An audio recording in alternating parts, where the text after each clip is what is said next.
Back when male, was about 16, I fell extremely ill.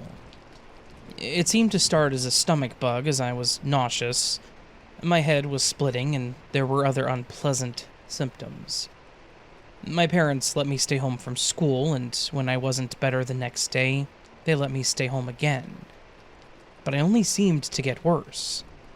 I stayed in my bed for 3 days, only briefly leaving to use the bathroom if I needed to, which was rare, because I couldn't keep anything down. Not even water. My parents would come in and check on me, and I would just say that I was about the same, thankful that I was at least still coherent. The real problem, and story here, began on the 4th night of suffering through this. I woke up in the middle of the night really needing to use the restroom. The problem with this was that I was too weak to get there. The room was spinning, and keeping my eyes open longer than a few seconds would make me feel sick. So, I resorted to rolling out of my bed and crawling to the bathroom with my eyes closed. I could feel my way to my door, through the hallway and into the bathroom. I remembered getting to the toilet, but then being too incredibly weak to do anything else. I tried to pull myself up, and only became sick. The only energy I had left was now consumed by the dry heaving, and I collapsed on the welcoming cold bathroom floor. I don't know how long I was there, but at some point, I heard my mom say my name and ask if I was okay. All I could muster was a groan, and I felt her presence and rub my face. She mentioned that I was burning up, and I felt a cold rag rub my face and mouth. She then picked me up, and I felt the motions of her carrying me and placing me back in my bed. She held a glass in front of me and said that I had to drink some of this, and that it was very important. So as she held the straw to my mouth, I took a few large gulps and stopped. She then said that she was going to take me to the hospital in the morning, kissed the top of my head, and left the room. The next morning, I heard my mom's voice once again, but this time she sounded a bit perkier. She asked me if I was feeling better. With the light coming in from the window, I kept my eyes closed and told her no. She seemed confused and mentioned the glass of water that was half full and the rag on my head. I reminded her that she did that, and had also brought me back to my room. I also told her that she said she was going to take me to the hospital. She didn't say anything else, but shortly after, my dad came into my room. He helped put a robe on me, I was just in my boxers, and carried me to the car. My mom was taking me to the hospital just as she said she would. I was in the hospital for another 2 days with very little memory of it. But from what my mom told me after I was home and more coherent, it was a good thing that she did. I was severely dehydrated, and the doctor said that the water I drank that night probably gave me the strength I needed to stay conscious, but that it could have been a lot worse if I wasn't brought in to get fluids in me. I forget what exactly I had, but yeah, it was pretty bad.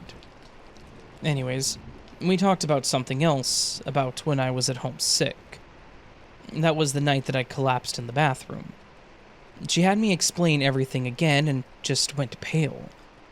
I figured it was because of what I told her, about crawling in there or something, and mentioned that it wasn't her fault because I probably didn't describe how I was feeling well enough. Boy, was I wrong. The problem with what I said was that she said she didn't do any of that. She said that she didn't wake up at all that night. She didn't find me in the bathroom, and she certainly did not carry me back to my room. And that's where it really dawned on me. There was no way my mom carried me to my room.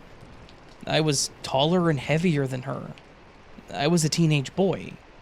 I asked her if maybe she had Dad carry me, and she said no, that he was in bed all night too.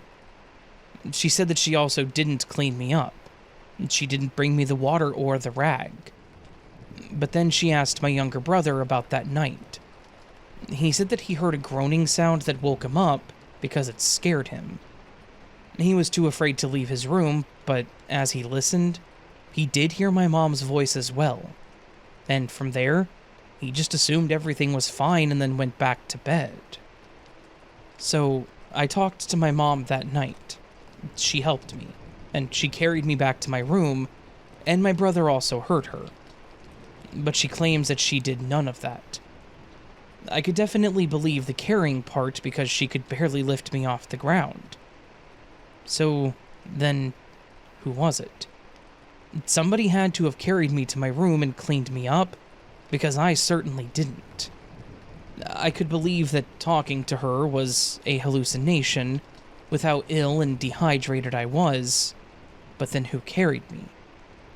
My parents keep saying that I must just not be remembering going back to bed, but it doesn't make sense to me. I remember passing out on the floor and waking up to her talking, and physically feeling somebody pick me up. If I did do it, then that means that I would have had to have stood up to even grab myself that glass of water. I still don't know what to believe about what happened that night.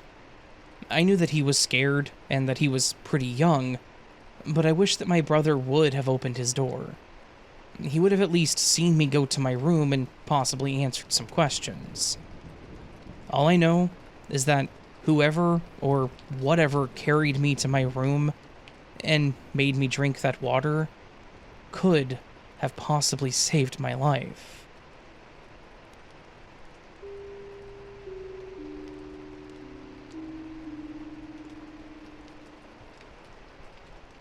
My friend Pedro and I were notorious for getting into some pretty dangerous situations.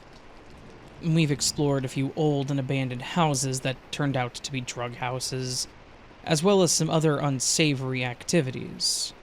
We've trespassed onto properties that we also nearly escaped from, but at the end of the day, it was an adrenaline rush that we looked forward to. Sometimes we would take a souvenir, but that was rare. We preferred larger, dilapidated buildings. We liked to see the places crumbling and imagining what it looked like in its days of prime. We also liked to get into crevices way up high and see what we could get into. Maybe parkour, in a way. And that's where this story took place. I started dating a girl that lived about 45 minutes from me. We'd been driving around her neighborhood when I spotted a large old brick building. It had two of those large chimneys on top and a chain link fence surrounding it. I asked her if she knew anything about it, and she said that it was an old factory that used to make pesticides. After talking a bit more about it, she said that her grandfather used to work there when he was younger, but that it was shut down before she was even born. She knew that I was into things like that, so she just told me to be careful, and mentioned there being some underground tunnel system that they used to dispose of waste. So, that being said, I told Pedro about it, and we made plans to check it out. It wasn't actually that hard to find information on the tunnel below it. I learned that some other Urbex members had gone through it. Some people mentioned that it seemed pretty creepy and that something felt off, so that they didn't try to get into the factory. However, we were both determined to go through it. So, there we are, finally at the tunnel entrance, ready for a new adventure. After making sure that no one was around, we crawled through the tunnel entrance. The fence covering had already been cut. And once in, I was surprised to see the lights in the tunnel still working. It was nice to have the light, but otherwise, I could definitely see what others were talking about. There was quite a creepy feeling down there. There was nothing flowing through the tunnels and pipes, but there was a low humming sound the whole time. We managed to find the end of the tunnels, and there was a pretty weak lock on the door. Yes, what we did was not allowed, or really legal, so I do not condone our choices, but this is what we did. We were able to pretty easily break the lock, and we made our way into the factory. People had obviously been in here. Some things were pretty well scrapped and gutted, and there was graffiti on the walls. I assume they probably put in the locks and possibly the fence because of it. One thing I did notice as we walked around was the dull humming sound continued. Nothing worked in this factory. There was no electricity running inside as far as I could tell, no airflow, no water running, and none of the machinery worked or moved. But the sound was almost like some kind of machine. We walked around each of the tall machines, the walls, and shelves. Between the size of the equipment and how tall the factory was itself, it made me feel very small, like an ant in a giant's home. But then it started getting weird. We walked towards a large vat, and the air became cold and heavy. Something was now feeling very wrong. I'm not one to be spooked easily, but for some reason, my fight or flight started to kick in. I started looking around for someone possibly watching or following us, but the problem was that I didn't see anyone. Not even Pedro. He walked over to the vat with me, but he was gone. I called out for him, but didn't get a response. I started walking back the way we came and called out for him again, when I heard his voice clear as day say, "Hey, stop messing around, man." I didn't know why he said that, but I knew that he had to be close. I traced my steps back the way we came, and still he was nowhere. I tried different parts of the factory, thinking maybe we just got separated, but I still couldn't find him. But then, as I approached a door to what I assumed was an office, I saw a dark shadow run by in my peripheral. I quickly looked up, but there was nothing there. But the air again got colder, and was almost suffocating. Something wasn't right. I couldn't find Pedro, and we never split up like that. Something or someone was in here, and the air was wrong. I called out once more for Pedro and told him that I was out, hoping that if he was in there, he would follow behind me. As I started through the tunnel, I could hear footsteps that were not mine.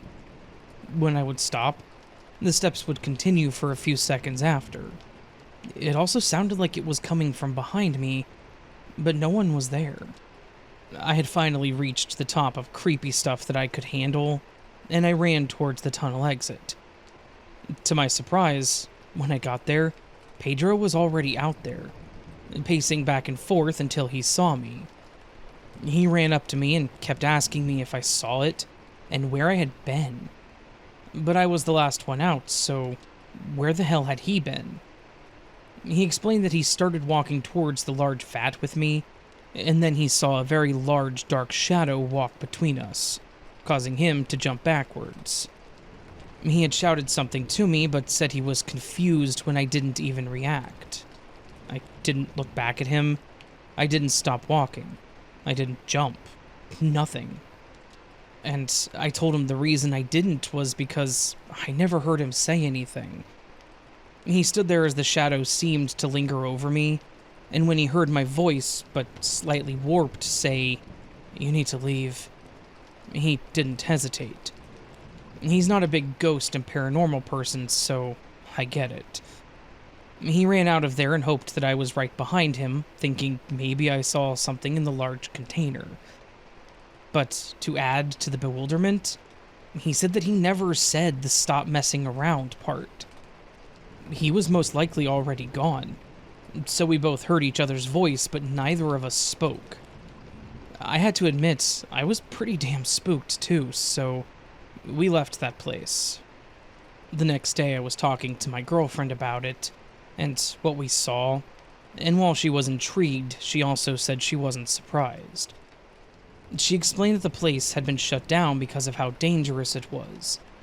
She said the chemicals used in the pesticides they made were highly toxic, and it actually led to some of the health issues for those that worked there.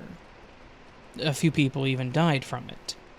However, the company said it wasn't their fault, claiming that working around it wasn't a problem. It was whenever someone tried stealing it and spilling it on themselves. I guarantee you that no one was stealing pesticides, but that's just me, I guess. Eventually, the company was consumed by angry workers and families of those that died, so they eventually had to close shop. After learning about and further researching this, I have no doubt that there are probably some trapped souls in that factory, and they were either angry with us for disturbing them, or maybe they were trying to protect us from a similar fate. Either way, it was still an experience, and the only thing that really had me freaked out. I don't think I'll go back there anytime soon, but there was definitely something, or someone, there with us, and I will never forget about it.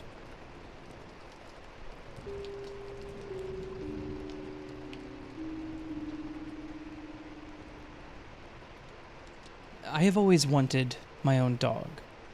I put a lot of research into it, and I decided to get a Bernese mountain dog, which my mom graciously paid for part of as a graduation present.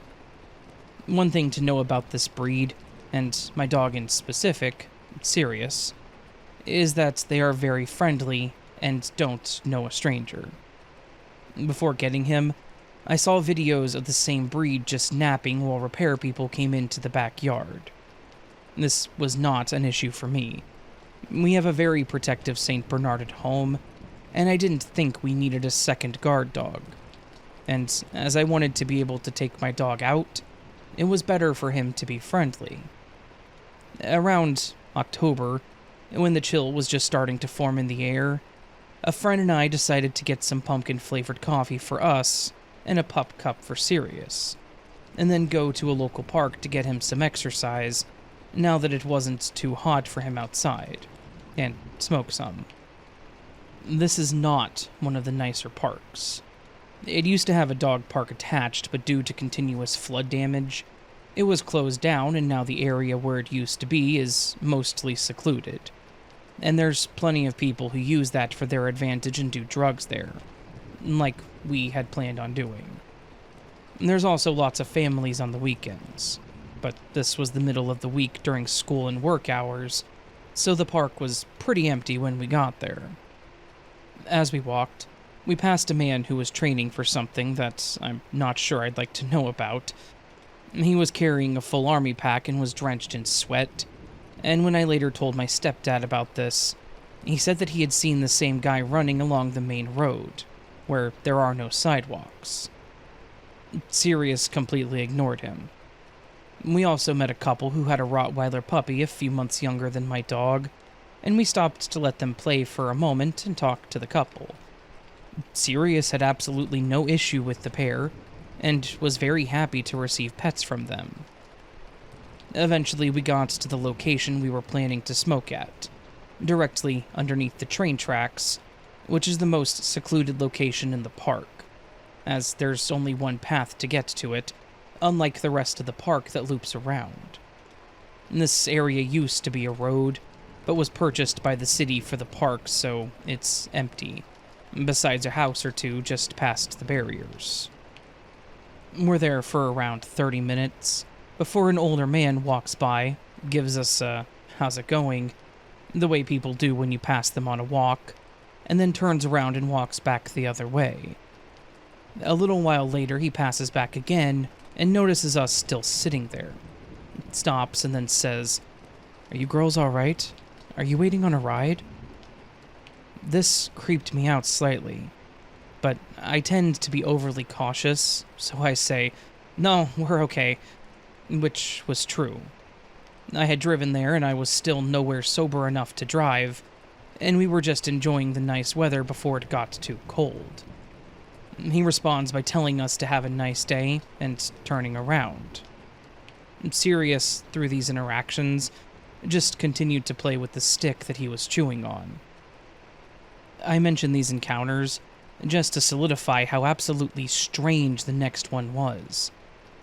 Soon after, a man who seemed to be in his late 40s or early 50s started to walk towards us. Instead of turning around like the other man had done, he starts to walk directly towards us. Sirius absolutely loses it, barking and growling at this man, and attempting to lunge at him. Despite the fact that he was only around 7 months at this time, Sirius is a big dog, probably around 70 pounds at this point, and the man was very freaked out and just continues past us, walking faster and keeping his distance. However, like I said earlier, there was nothing behind us besides an empty road and thick, heavy woods. My friend and I continued to sit there talking until I was sure enough that he was gone. That was weird, right? I asked my friend about 30 minutes later. She agreed with me. Where did he even go, anyway? That was something I hadn't considered at the time, but looking around, I couldn't think of anywhere he could have gone.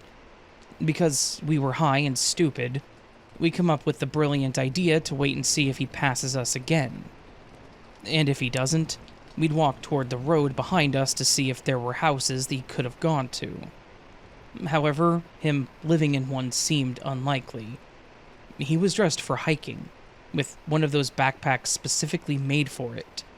And if he lived so close, I didn't think he'd be dressed up for a hike. He doesn't pass us again, so we walk up the small hill and past the barricade. There's around 3 houses just past it, all pretty run down. And the second we get to the first one, a man comes out on his porch with a gun and just stares at us. So, safe to say the people who live there aren't a fan of people from the park on their property. I think the only solution is that he went into the woods. I had never seen my dog act like that before, and I haven't seen him act like that since. Every other time he acts like everyone he meets has known him for his whole life. I've always thought that dogs have better instincts than us, and this just proved it for me. We're both pretty small girls, around 100 pounds and under 5'5", and it's scary to think what could have happened had my dog not been with us, and we had no way to defend ourselves in such a secluded area.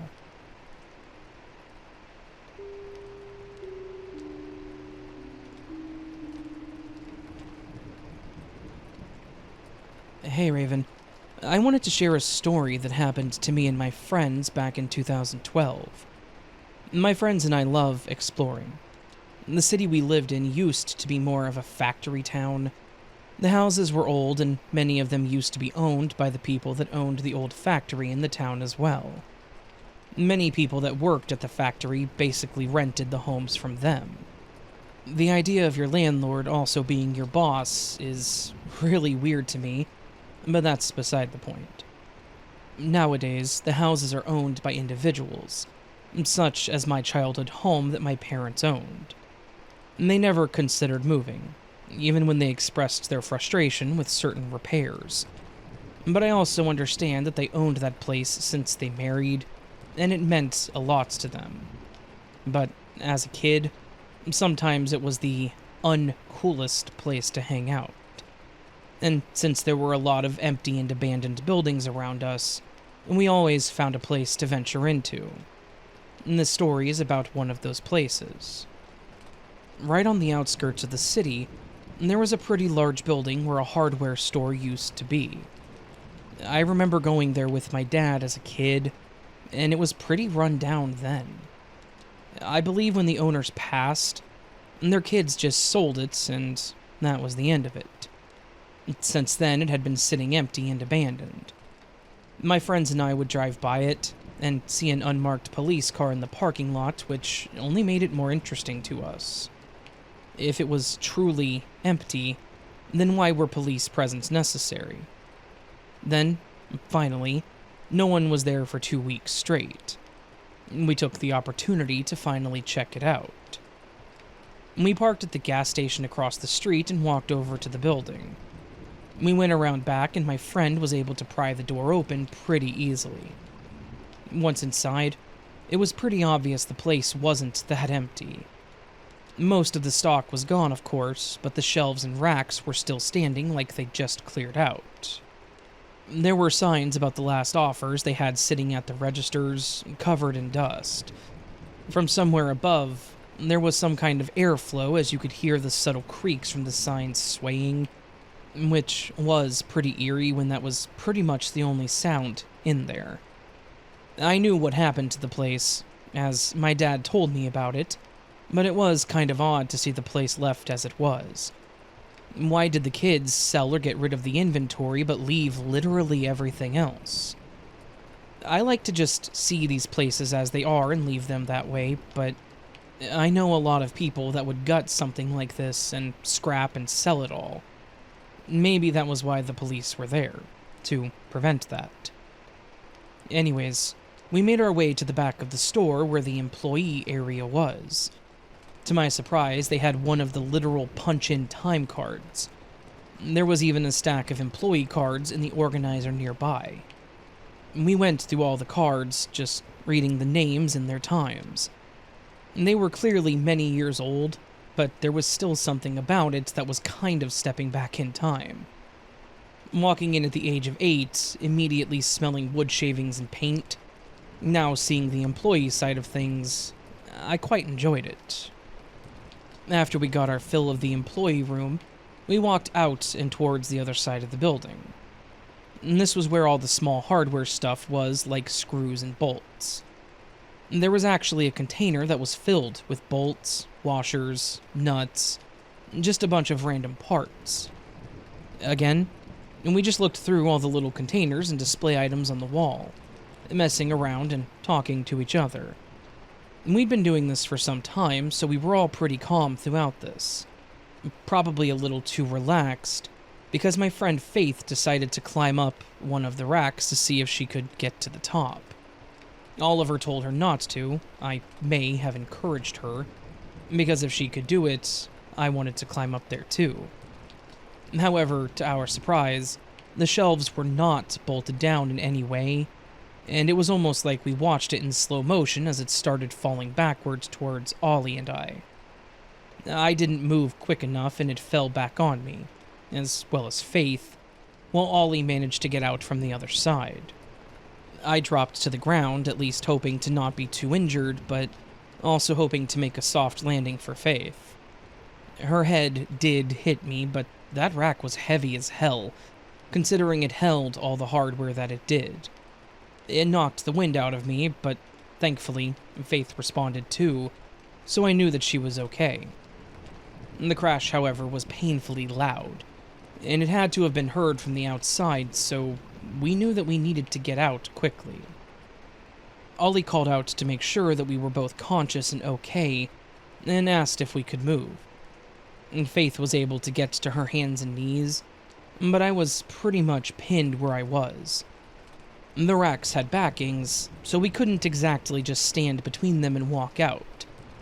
Ollie tried to pull it, but I could tell that he was struggling with it. Faith tried pushing it with her back, and I with my arms, but we couldn't move it. We just weren't doing anything to it, while Ollie was at least able to move his corner some. Now was where we started to panic some. We didn't know how we were going to get out of this.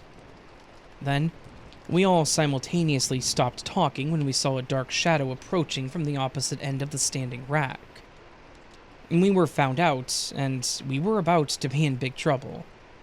He shined a flashlight at us, all of us too afraid to talk, when the stranger finally spoke. "Looks like you could use some help." Ollie immediately said that we didn't want any trouble, and said that we would leave when the guy started laughing. He stepped toward us more and shined a light on himself. "Do I look like a cop to you?" he said in a playful tone. He had long gray hair that was tied back, as well as a beard that looked to be equally as long. Wearing some old jeans and a denim jacket. He walked towards Ollie and started directing him to push with him. And with his help, they lifted it enough for both of us to crawl out from under the rack and between them. Once we were out, the man put a cigarette in his mouth and lit it as the three of us stood by and shyly thanked him for his help. He gave us a hard time, all in fun, about how we were the loudest explorers that he'd ever come across. He mentioned how he spotted us shortly after we came in, so that was pretty terrifying to me. This guy had been following us since we got in, and none of us saw him. I liked to think that I was pretty aware of my surroundings, but that all went down the drain. At any point, this man could have grabbed one of us, and we may have never known. He explained that he had actually been living in the storage basement for the past few months. I didn't even know there was a basement in that building. He explained that he knew it existed because he used to work there, and he knew the old owner of the place. We sat on the now fallen rack, listening to some of the things that he remembered about this place. He talked about how it started going downhill when the kids began managing it. They wouldn't fix some of the safety issues, and there were more than one accident that happened that could have been avoided if they fixed the highly dangerous issues. He even explained how someone lost part of their hand due to a safety switch in a saw not functioning. To be honest, some of the things he told us were pretty crazy, and scarier than what happened to us. After talking for some time, we decided that we should probably leave. We thanked him for his help, though, not knowing what we would have done if he didn't help us. Gave him some of the cash and smokes we had on us, and left through the back door. The last thing he said to us was, "I didn't see you, you didn't see me," and nodded, shutting the door. We made our way back to our car with no one noticing and went back to Ollie's to chill for a bit. The time there started out great. It was nice reminiscing, but also seeing it abandoned and quiet was eerie. And then when the rack fell, I was pretty freaked out, knowing how loud it was, that we were going to be found out and arrested. And none of us had ever been arrested. And when we saw this random figure approaching us while we were helpless, there were millions of scenarios running through my mind.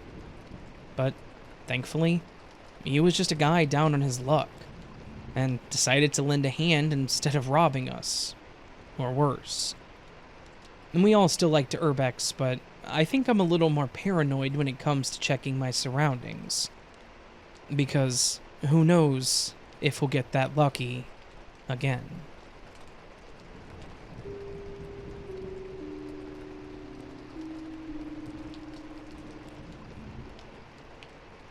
Hi, Raven.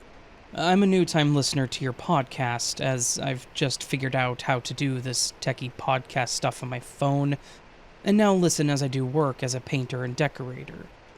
I have my own business, and it helps to make the day go by. I thought you may like to read one of my experiences. These events happened to me when I was aged 20, way back in the early 80s.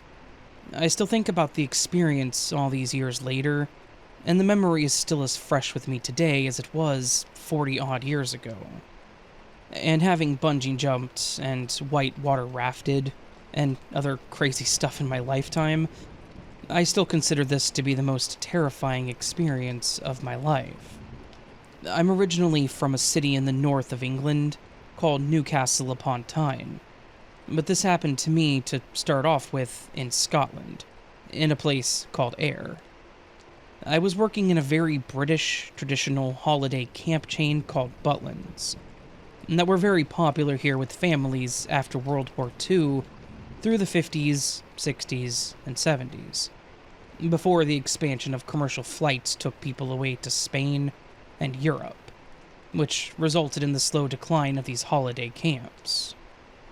However, they were still popular in the 70s and 80s and had camps spread out over the whole of the UK. People would stay in these camps for a week or so, and would be fully catered for with food and entertainment for both adults and kids. I was working there as a waiter serving breakfasts and evening meals to the campers. At the camp, the workers stayed in chalets that were located at the very end of the campsite, in 2-story blocks.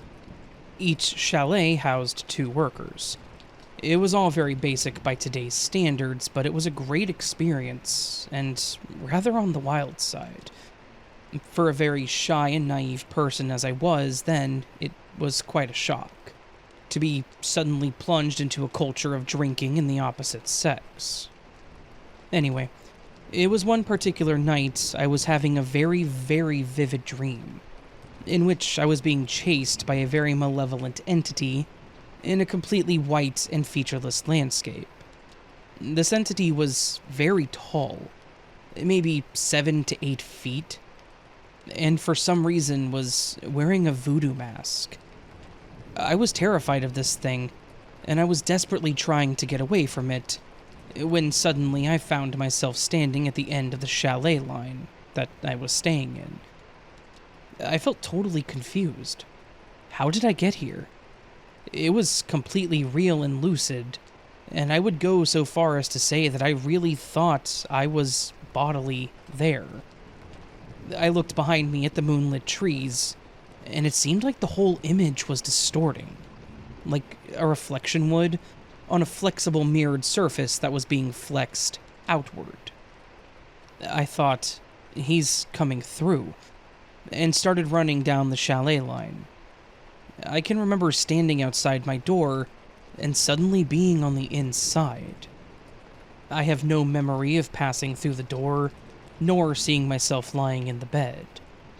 I jumped into bed and became rather groggy, half asleep, half awake, when I sensed the entity come into the room. It then climbed on the bed and laid down on top of me, and it felt like a heavy person lying on my chest. I felt myself sink into the mattress. It lasted for maybe 4 or 5 minutes, and then I came fully awake. The next day I was excitedly telling people of the weird dream that I had had. But as you know, there's nothing more boring than people telling you of their weird dream they had the night before, as the description never matches the experience. A few months later, I was back in Newcastle, unemployed again, when I got an unexpected call from a friend who lived in Edinburgh, in Scotland, and who was looking for a flatmate to share expenses on a flat he was moving into, and he asked if I fancied living in Edinburgh. Yeah, sure, why not? So off I went with a few belongings in a backpack, and less than £100 in my pocket, along with a train ticket to Edinburgh. Life certainly seemed a lot simpler in those days. It had been about 3 months since the dream, and I had pretty much forgotten about it. The flat that we shared was a 1-bedroom flat with 2 single beds. It was nighttime, and I was asleep when I became aware of a dark shadow in the doorway of our bedroom. This was all in my mind's eye, and I was again in a half-asleep, half-awake state. I remember thinking, he found me. Minor content warning for the next part. The submitter actually mentioned that I could edit this as it is a bit R-rated, and I will try to edit it slightly to keep it a little more PG, but if you don't wish to hear this, just skip ahead about 15 or so seconds. And this time I was lying on my front, and this thing climbed onto my back, and I again felt myself sinking into the bed, unable to move or shout out. It then, shall we say, assaulted me in a way that was extremely unpleasant. It again lasted for maybe 4 or 5 minutes, and I then came fully awake. I told my friend about it in the first dream, and tried to pass it off as a bit of a joke, but in the back of my mind, I was worried about it all. It seemed so real. The thing that bothered me the most was the fact that I was in a lot of pain that day, and actually collapsed in the street, unable to stay upright. But I kept telling myself it was just a dream. However, the physical side of it was very real. Again, about 3 months passed, and it happened again. But this time I was fully awake and knew that this was real. I was asleep having one of those bizarre dreams we all have from time to time. The kind of dream that makes you laugh in the morning and think, where the heck did that come from? I remember the dream so vividly because I was snapped out of it so suddenly. I was lying on my back and someone grabbed my arm around my bicep. It was completely real, and I opened my eyes and just thought, oh God, not again. I felt completely paralyzed, and the only thing I could move were my eyes. I couldn't speak or move an inch. The state that I later found out is called sleep paralysis. I then felt a person climb onto the bed and on top of me. I again felt myself sink into the mattress. There was no doubt this time. I was fully awake, and the sheer terror I felt was indescribable. Nothing has ever come close to that level of fear in my life since.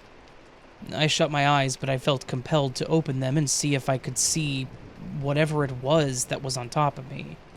An act I still regard as one of the bravest things I have ever done. However, there was nothing to see, other than the ceiling. But the smell, all I can describe it as is all the worst smells you've ever experienced. Vomit, rotting flesh, excrement all rolled into one stench. I was trying to wake my friend, but was unable to call out. But I could breathe, and I started to breathe very heavily, and hoped the sound of my hyperventilating was enough to wake him up. I was desperate for someone, anyone, to just drag me off of that bed, and would have paid anything they asked them to do it. As I did this, I felt a hand go over my mouth, as if to smother my sounds. I just thought, shut up, John, it'll go away soon. The experience lasted again about 5 minutes, and it slowly dissipated and I regained the ability to move my body. I lay there feeling tears roll silently down my cheek as I came to terms with what had just happened. As the day went on, my friend kept asking me what was wrong as my behavior seemed so off. I eventually said, "Okay, I'll tell you as long as you promise not to laugh." And as I told him, I broke down with emotion. Rather embarrassing for my friend, as he is a total non-believer in anything like this. And he just looked at me with a confused look on his face. Again, it was about 3 months later, and I had the whole experience happen again. The feeling of someone lying on top of me, the sinking into the bed, but this time was different. This time the entity started to whisper in my ear. Over and over again, it said to me, "Let me in, John. Let me in." I knew at the core of my being that if I just relaxed and opened myself up, this thing would enter me and my body and mind would be lost. I just knew that it would possess me. I then had an experience which, at the time, I did not understand, but years later I saw it described perfectly in a book I was reading, as a full-blown Kundalini experience. I felt this energy at the bottom of my spine start to rise upwards, through my spine, into my head, and then burst out of the top of my head with such force that it took my breath away. In my mind's eye, I saw this entity explode into a million pieces. I honestly believe we all have this energy laying dormant in us, but it can take something extraordinary to release it. I just thought in my mind, a kind of knowing that this particular entity would not come back, and try that again on me. I must admit that my life has been one of rather high degree of strangeness, something I put down to my mom's side of the family, who all seem to be on the spiritual side, as opposed to my dad's, who all seem to be of the belief that once you're dead, you're dead.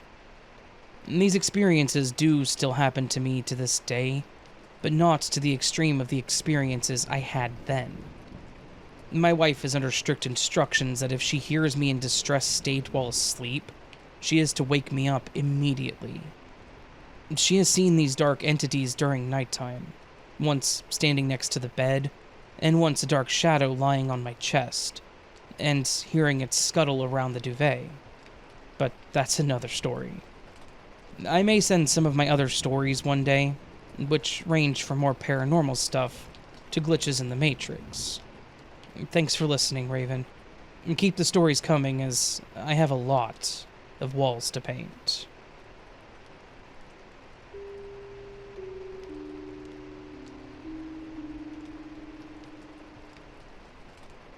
First, I know that this will be a lot of text, so get ready. Second, this was a personal experience. I know what I heard and saw that day, and I don't need anyone's approval. I'm not asking for anyone to believe me. And I don't have any proof but my words, but I would like to share it here anyways. So, let's go. The year was 1999. I was a 10-year-old kid living with my mother, brother, and stepfather in a small, humble house in Santana de Parnaíba, Brazil. We'd been living there for just over a year. For context, to this day, our home and the other houses on that street stays only on one side. On the other side, there's a big, huge Atlantic forest reserve, and there's a quarry inside of it as well. Today, there's a tall wall that separates this forest from the rest of the neighborhood. But in that year, this wall did not exist yet. Also, the street was muddy. There was no asphalt there, and that street was a bit far from the rest of the neighborhood. If you go down the street, you'll have to walk 200 meters, turn right, and take a street that will lead to other streets. Or just walk straight for almost 1 kilometer in an empty road with no houses, just trees and bushes, to reach another neighborhood. If you go up that street, you would find other houses, but always side by side on the same side. My mom's house was the first one, or last, depending on the direction, of that street. So, one night I was sleeping in my room along with my brothers, my stepfather, and mom. They were in their rooms, and they heard a loud, heavy, and slow steps on the ground, far away from outside the house, coming from probably down that empty road. The sound was heard from far away, but it came closer and closer, one step at a time, slow like an elephant on 2 legs. When the sound reached the house, these strange footsteps began to climb the outside wall, as there was no wall separating the house from the street. The steps kept the pace. They didn't even slow down when climbing the wall, as if it, whatever it was, could walk up the wall unaffected by gravity. The house vibrated with each step, and then I woke up. I heard the last few steps on the wall, and then it started walking along the slab, keeping the same slow pace, until it stopped at the top of the stairs that gives access to the slab, and these stairs led to what was the living room at the time. To close access to the slab, there was a type of door made with a wooden frame and asbestos tiles at the top of the stairs, and from inside the house it was closed with a bolt and padlock, and the steps stopped right in front of it. And then things started to diverge a little here. I was listening in my bed without understanding what was going on, and after 3 or 4 seconds of silence, I heard a loud metallic noise rolling down the stairs, like someone had thrown a lot of tin cans. But my mother and stepfather said they heard a loud, heavy thing rolling down, like a dead body or something. My mom and stepfather ran out of the room, as they thought that someone was inside the house. I was in my bed scared. When they entered my room, I asked what was happening, and they said that they didn't know. After checking under my bed, I couldn't help but be curious, and I went to the living room. There I saw that the access to the slab was still locked, and there was no cans or body on the stairs. Also, there were no running steps after that sound. Everything went silent, and the steps never came back. My stepfather grabbed a flashlight, and we got up the stairs to check. Everything seemed to be in place, except for our dog. It was crying and was completely curled up, stuck and motionless in its own chain outside his house that was underneath our water tank. We never saw anything like this before or after that day. My mother and stepfather still live in the same house, but today it is renovated and completely different from that time. I know it's weird, and again, I have nothing to prove that that night really happened. But I know what I heard. If you read all of this, thank you. I hope you at least found it entertaining, regardless of whether you believed it or not. I assure you that it was true, and I'm willing to answer any questions about my case, or provide any details.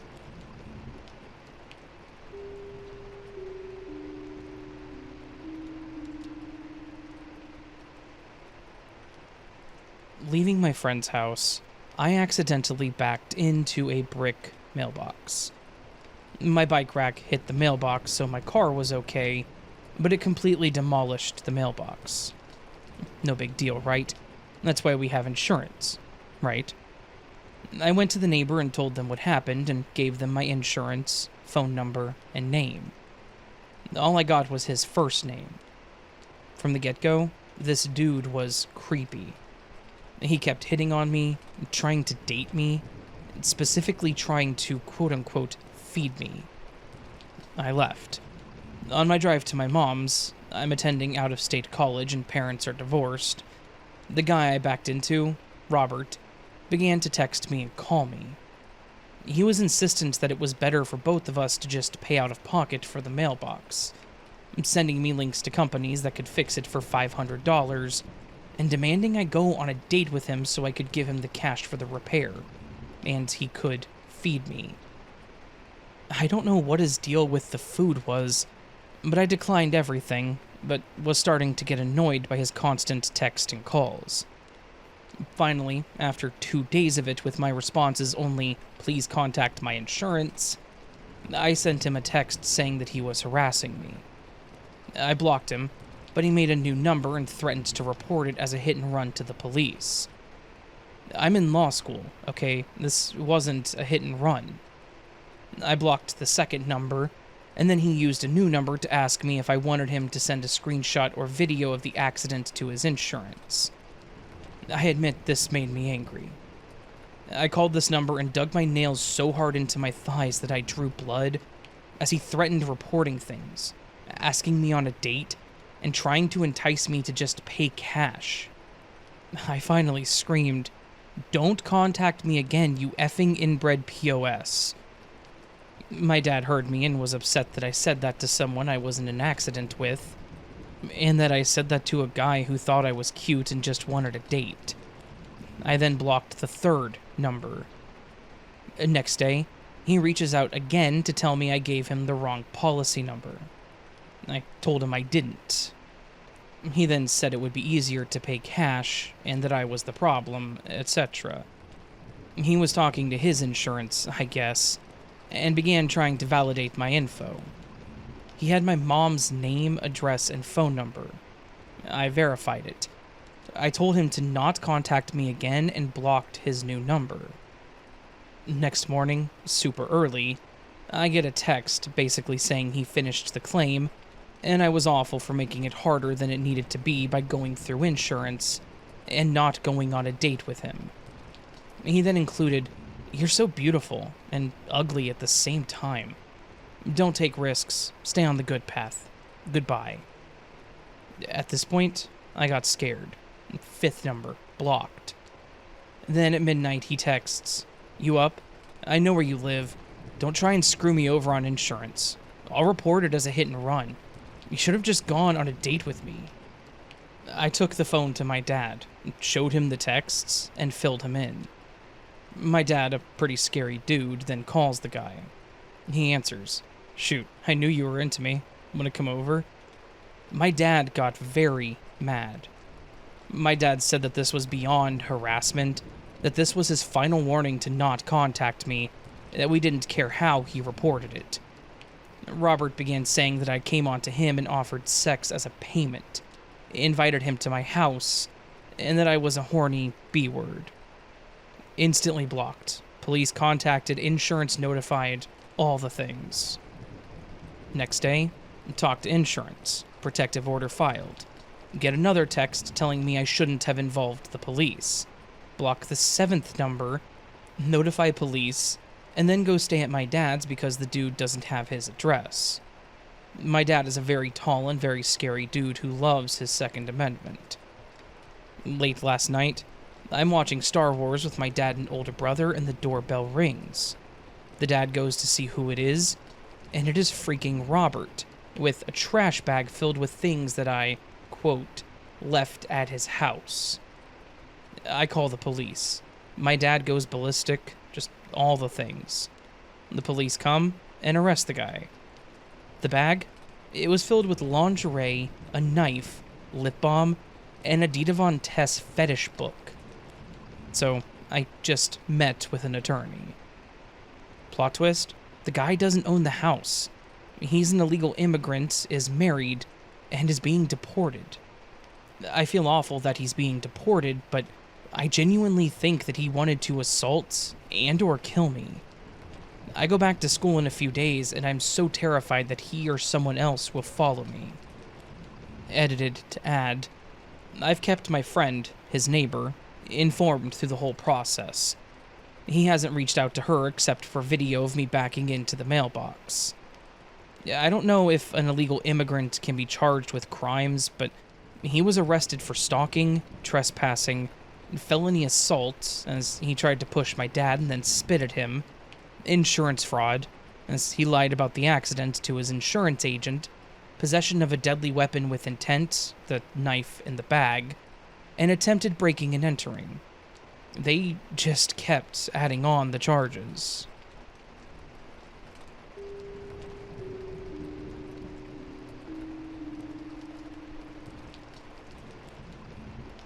Hi, Raven. I wanted to share a story with you, and this is probably the most interesting one I can think of. I hope it's something that you would be interested in too, because I know it's probably a little different than your normal stuff, but I love sharing it. Anyways, here goes.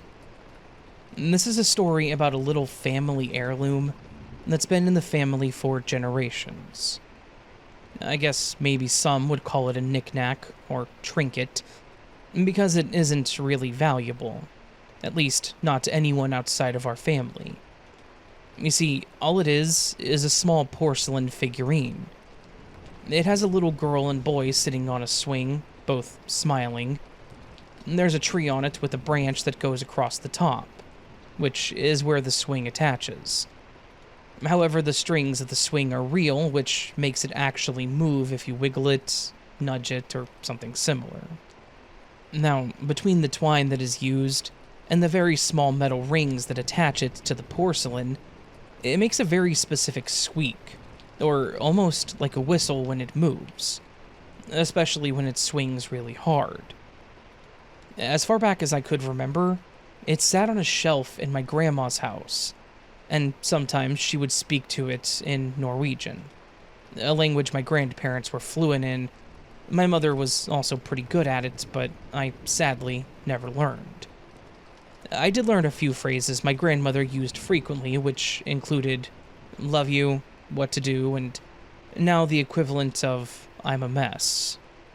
Sometimes she would even say these to the little swing. Being a kid, I always thought it was funny hearing an adult talk to an inanimate object. But that was always my grandma. She was eccentric, funny, and always playful, so I pretended to do the same at times. But sometimes I would talk to it too. About random things, or being a child, I would just push it to make it swing. I liked to pull it back as far as I could and then let it go. Don't worry, I don't do that anymore. But my grandma or mom would catch me doing it and would scold me, basically saying to be careful, as Great Nana was afraid of heights. Again, being a kid, I didn't really grasp the significance of it, nor what Nana had to do with it, but I just let it be. But then as I grew older, the stories surrounding this particular heirloom started to make more and more sense to me. People would talk more about it, how it was a connection to our departed loved ones, a conduit for them to stay with us. Grandma explained when I was a little older that Great Nana sat there so that she could see us and we could spend time with her whenever we wanted. I met Nana when I was very small, so I unfortunately don't have many memories of her. As I grew up and understood death and the meaning of it, it began to make more sense to me. Then when my grandparents passed, I fully understood the significance of the little swing. The swing was then passed down to my mom. She had 4 other siblings, and while some believed in it, others didn't, and they all agreed to let her have it. The swing sat on a corner shelf in our living room. Now that it resided in my childhood home, I got to observe it more and experience the phenomenon that was that little figurine. Randomly, We would all be sitting for dinner or maybe watching TV, and it would start swinging. As I mentioned, if there was a movement or force to cause it to swing, it could. But there was no air near the shelf that would make it move. Not to mention, nothing else in the shelf moves. Sometimes it was a little squeak, and my mom would respond to it. And then there were times where I may have been arguing with one of my siblings, or maybe one of us was arguing with my parents, and it would swing violently and squeak. My mom would come out to stop the fight, and she would say to the swing, "Thanks, Mum," or tell us to behave as Grandma was watching. It became a joke to us that Grandma and Grandpa were telling on us. But then there was one time that I was just having a bad day, and I found myself crying in my bedroom. My door was open as no one was in the house, as my dad was still at work, and my mom was outside playing with my siblings. I had gotten in trouble and was sent to my room. But as I laid in my bed moping, I heard a very loud squeak, and I knew what it was. I went out to look at the swing to see it violently swinging. I approached it and put my hand on it to stop it. And at that moment, I felt a warm embrace around my shoulders. I knew it was my grandma comforting me. I told her that I was okay and that it was my fault as I did something bad and even apologized. Shortly after, my mom came in to check on me and she asked if Grandma tried to talk to me. I explained to her what happened and she agreed, saying that this was Grandma's way of talking to us so that she could always be with us. For some reason, it made sense. Every time something bad happened and it would swing, she was trying to stop it. And that's how she always was with us, being the mediator of the family. So when I was having a bad day, I would talk to her via the swing and would feel much better. Such was our life growing up, always talking with each other and consulting with the swing. Even when friends came over, I know I looked funny to them, but I would introduce them to my grandparents by showing them the swing. In 2014, my mom passed away. My father knew how much that swing meant to me, so instead of keeping it for himself, he wanted me to have it. And while I would have accepted him keeping it, I didn't hesitate to call it my own. The swing now sits on a shelf in my living room, right next to a picture of my parents and grandparents. And as the tradition continues, she talks to me too. I feel like she's a bit more vocal though. If I don't greet her when I come home, she starts swinging until I acknowledge her. When I have a bad day, I just sit and talk to her. My now husband met her before she passed, and he knew the whole story of the swing. I had to make sure that he didn't think I was crazy before we got too serious. He'll even make jokes with it when we play fight or something, and it'll start going off. We're now expecting our first child, and I honestly can't wait to share it with them as well. So, there's my story of our little family heirloom that seems to be a conduit for our loved ones lost. I've been trying to track down where it came from or who made it, but no one in our family knows where it's from.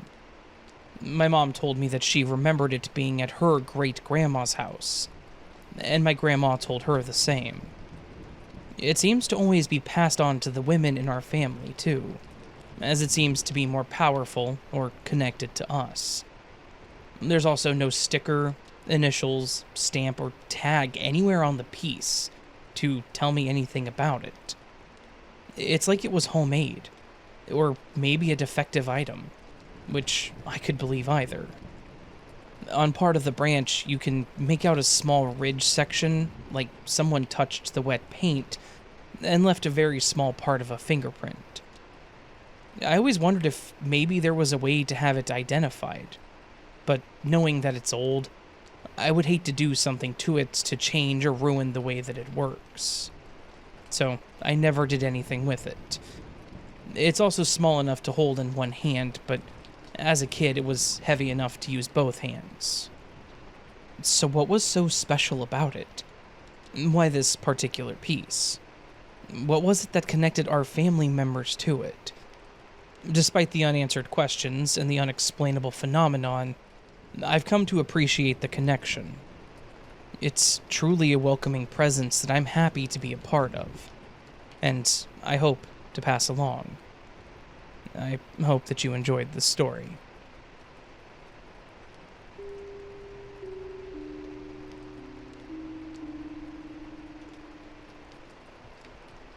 My sister Sherry and I were nearly 8 years apart. She was the eldest. Of course, that made me her constant tag-along. She was at the end of the boomer years, that made me Gen X, and completely opposite. Never mind that she was a winter and I was a summer baby. I am twice divorced, she was in her 27th year of marriage. Cher wasn't a just stay for the kids woman. She was financially strapped to my parents. She was trapped all her adult life. My mother had kicked me out after the first divorce. After that, Cher and I had a very business-type relationship. We always stayed in touch no matter the fuss. We lost our dad to a fatal car crash in 2012. Then we lost Cher to 4 different terminal cancers on December 16th of 2020. In her last moments, she said, "Why does my birthday have to be so far away?" It would have been on the 29th. She was in unimaginable pain but wanted one last Christmas and birthday with us. Their deaths took all barriers away between my mother and I. Her mother was in the TB clinic at least 5 times in my life. Unfortunately, my mother got the most powerful genes from her, so now it's my fight to stay close to her. In Irish families, seniority is everything. Now it's my turn to take the reins, as I'm the eldest child. It was several years after Cher's passing that she finally touched me. I was in the bathroom, of course, leave it to my sister. I felt like someone was gently placing their hand on my left shoulder. I ignored it. We are a superstitious family, but sprinkled with dash of skepticism. Then, when I walked into my room, I felt like a pointed finger tapping on my left shoulder again. I felt like my roommate had snuck up behind me. I turned around and saw no one. My anxiety was at an 11, but I said out loud, "Cher, if that's you, contact me any way you want, just don't touch me, please." She hasn't since, but will not leave me be. Same with my niece Ashley. She has her way of reaching out to each of us. Leave it to my sister. She's the type that would be waiting in line for heaven, get to St. Peter and whisper, "I have some unfinished business. I'll be right back." Very soon after, the hearts would appear to my niece everywhere she went. In the clouds, boulders, and trees that she had walked by with Cher so many times. Then, the numbers began. I blew it off several times until I couldn't anymore. I was on workers' comp and I could care less what day it was, let alone what time it was. I began seeing 1:11 or 11:11 on my clocks so often that I stopped to listen to her. I would just acknowledge Cher and thank her for reaching out, that I'm looking after the family the best I could. I finally started delicately asking her daughter if it happens to her. She was in shock, of course, and began sharing every moment that she could remember. Surprised, yet not, she'd been seeing 333 all the time. I remember her calling while we had been texting in Messenger. She felt so validated that she wasn't crazy. Cher and I had a love-hate relationship with Christmas after my niece and nephew were born. A piece of her truly did love it. I hadn't since we moved so far from our family in CT. The first Christmas we spent at Mom's after she passed, it gave us more evidence than Ghost Adventures ever did. I had called my niece to see when Mom wanted us there. She turned around and said, "You won't believe what I'm looking at." In a panic, I said take a screenshot.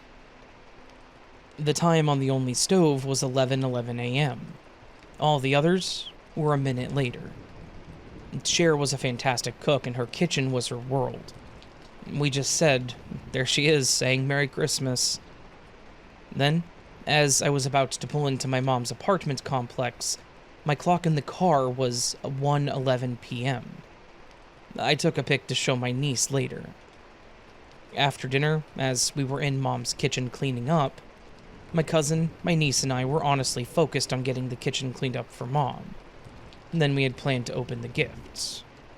My cousin was facing the stove, and my niece and I were facing away from it. We had decided to talk to her about the things that Cher had been doing to us. My cousin began raising her eyebrow and interrupted us.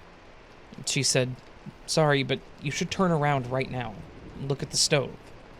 And of course, what time was it? It was 3:33 p.m. She hasn't stopped. It's been 4 years now, and I always know when my niece is thinking of calling me. When I should check on Mom. When something is very wrong. The time isn't all she can do. She was never tech-savvy in life. She is now, though.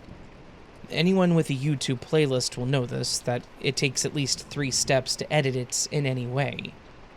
I always watch a specific playlist of music before a therapy session, whenever it was my therapy day.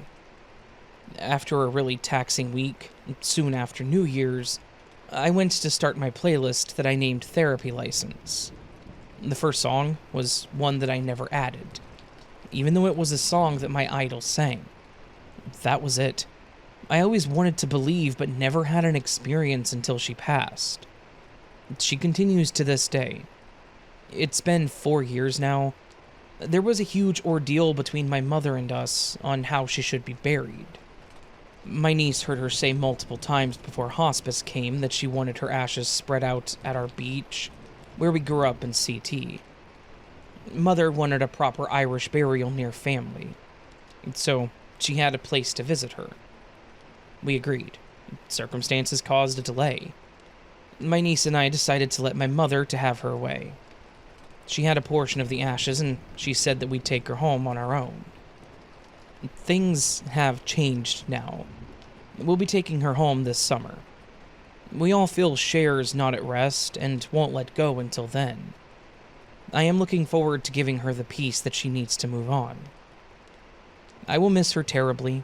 Something in me really believes she won't show up every now and then anymore.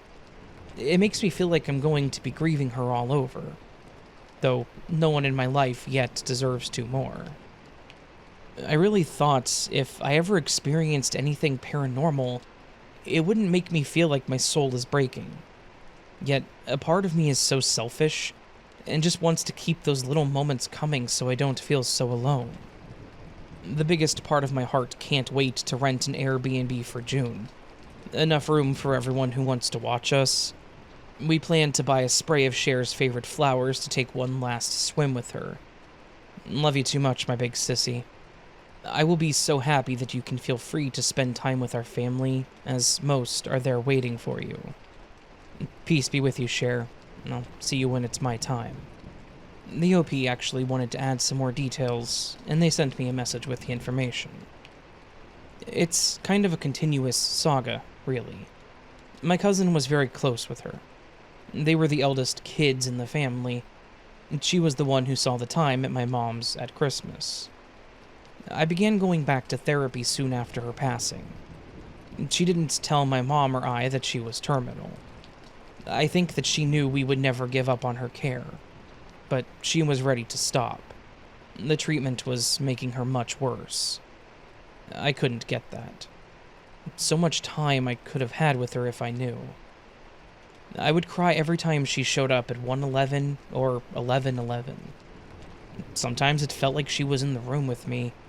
I would talk to her a bit, and then let it out with therapy. They asked me to center myself before a session, so I made a YouTube playlist of my favorite music and would meditate. A couple of months into it, I went to start it, and that list had changed order.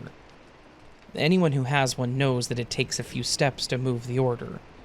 It was so jarring that I didn't even talk about it right away. I felt like I should talk to my niece first since she was going through it too. I feel like even she had had a hard time believing it right away. Then it happened again the following week. Again, 2 weeks later. Now she gets it. It didn't stop until I finally told my therapist. I felt like she wanted me to let them know that she is still taking care of me.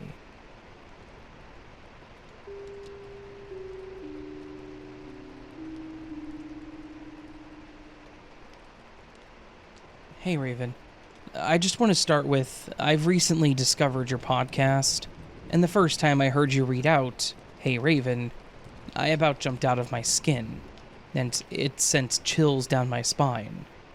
My name is also Raven, and I genuinely thought you were speaking to me. Anyways, there's been 3 moments in my life that I cannot explain. The first moment being when I was much younger, around the age of 8 or 9. I was in my room playing with my cat. The house was empty. Both of my parents and older brother were outside. When, all of a sudden, a very loud sound of static came blaring from my parents' room. I had quickly jumped up to go investigate. I peeked into their room and realized that the sound was coming from an old alarm clock. The alarm clock was dusty and had not been plugged in a very long time.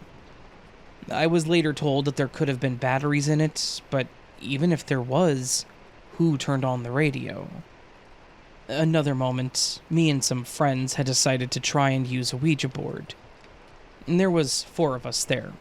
2 males, Jay and Ben, and 2 girls, me and Kate. Ben and Kate took the Ouija board down to our chosen spot, which was a gravel spot next to an old forest. A small creek ran through the forest that I had once found an old arrowhead in the bottom of. So, we, of course, thought that seeing if we could contact any Native American spirits was a great idea. While Ben and Kate took the Ouija board and some candles to our spot, me and Jay had walked up the road to another friend's house. I was dropping off a gift I had gotten him while we were out. On our way back to where Ben and Kate had gone, Jay had gotten some ways ahead of me, and I was trying to catch up. Then, out of nowhere, I heard the sound of footsteps. They sounded as if they were running up behind me, but Jay was ahead of me, and no one else was out. Suddenly, my entire body was hit with these cold chills, and I felt stuck. I couldn't move, and then tears began to come down my face uncontrollably. I remember calling out to Jay asking if he was messing with me, but he of course looked just as confused since he was ahead of me. Then the feelings started to ebb away, and I was able to move again, and catch back up with Jay. We continued down towards Ben and Kate. When we grouped back up, Ben and Kate had left the Ouija board and candles on the gravel together, and we had circled up to figure out how to use the Ouija board safely. We came up with our game plan, and when settled, we finally turned to start. Jay went for the candles, but they were gone. We all began checking our pockets, but nothing. Then we checked the surrounding area. The gravel, the bushes, the grass. Nothing. They were just gone. We never could find those candles. Another moment, I was riding in the car with my now ex-boyfriend one late night. It was cold and had snow on the ground, though it was not actively snowing when we left his house. Well, we came back to a roundabout in the road, and I blinked. When my eyes came back open, we were at the roundabout entrance, and a car was coming straight towards us, with their bright headlights on. There was heavy snow falling on the headlights, and then I blinked again, and we were out of the roundabout. The other car was gone, and there was no falling snow.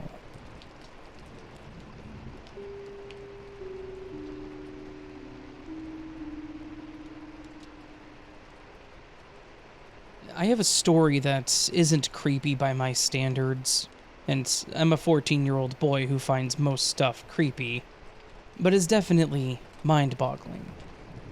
Last year, on Friday the 13th, my school had this event afterwards that we do a few times during the year, which they call fun nights.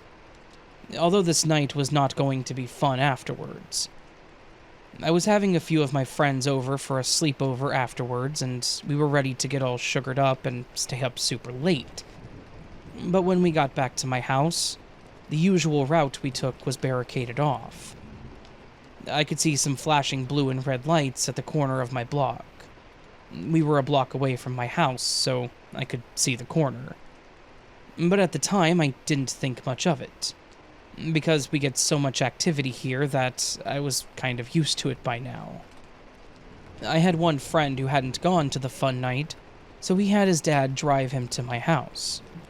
I called him because he had texted me that he was there. We weren't quite there yet, because we had to go around the block to get to my street. When my friend picked up, I had asked him what was going on and said it looked like something happened with a bus or something. When we pulled up to my house, we all got out of the car and looked at the corner. When we talked to some of my neighbors, it sounded like someone got ran over by a bus. We kept watching until I realized that they were cleaning blood up off of the street. My neighbor down the street texted me asking if I was okay, because she had seen the person was roughly my size and was riding a scooter that looked a little bit like mine. I had told her that I was fine, and that I would talk to her later. When I told my friends about what she had told me, my friend, let's just call him H, looked like he was about to puke. When me and my friends asked him what was wrong, he just looked up and said, "My brother rides his scooter all over town." I had met his brother a few times, and I thought he was a really cool guy. And yes, I could confirm that he rode his scooter all over. His brother was a year older than us, but we still had fun hanging out with him. When H got a call from his dad, his fears were confirmed. It was his brother. We waited with him until his dad came to pick him up. When he finally did, he had talked to my parents quickly. When they came back in, they sat me down in the dining room and had told me that he had died on arrival. That's the first time I ever cried in front of my friends, but it certainly wasn't the last. Now, I'm not a religious person, but if a friend needed me to, I would pray for them, and that's what we did. The rest of the night, we decided not to mourn, but to celebrate his life by having the most fun that we could that night. We did all the things we were planning on doing that night, and it was amazing. Now, yes, I know what you're thinking. This isn't supernatural at all, but I'm not quite done. That night, when everyone else was asleep, my friend, let's call this one C, told me that all he had wanted to do was talk to him one more time, referring to H's brother. I had told him that that would be the best, and then we went to sleep. The next morning, my friend had told me that he had talked to him. I was surprised at first, but I've always been a strong believer in the paranormal and all that. I asked him what they talked about. He said that he didn't remember exactly what they had talked about, but that it was a nice conversation. I was a little jealous at first that he got to talk to him, but I knew that my friend was the perfect person for H's brother to talk to. Plus, I wasn't ready to say goodbye yet. That would come later. I really hope you enjoyed the story, Raven, as I've been wanting to share it ever since I started listening to your podcast on Spotify about 3 weeks ago. And keep doing a great job. Thank you.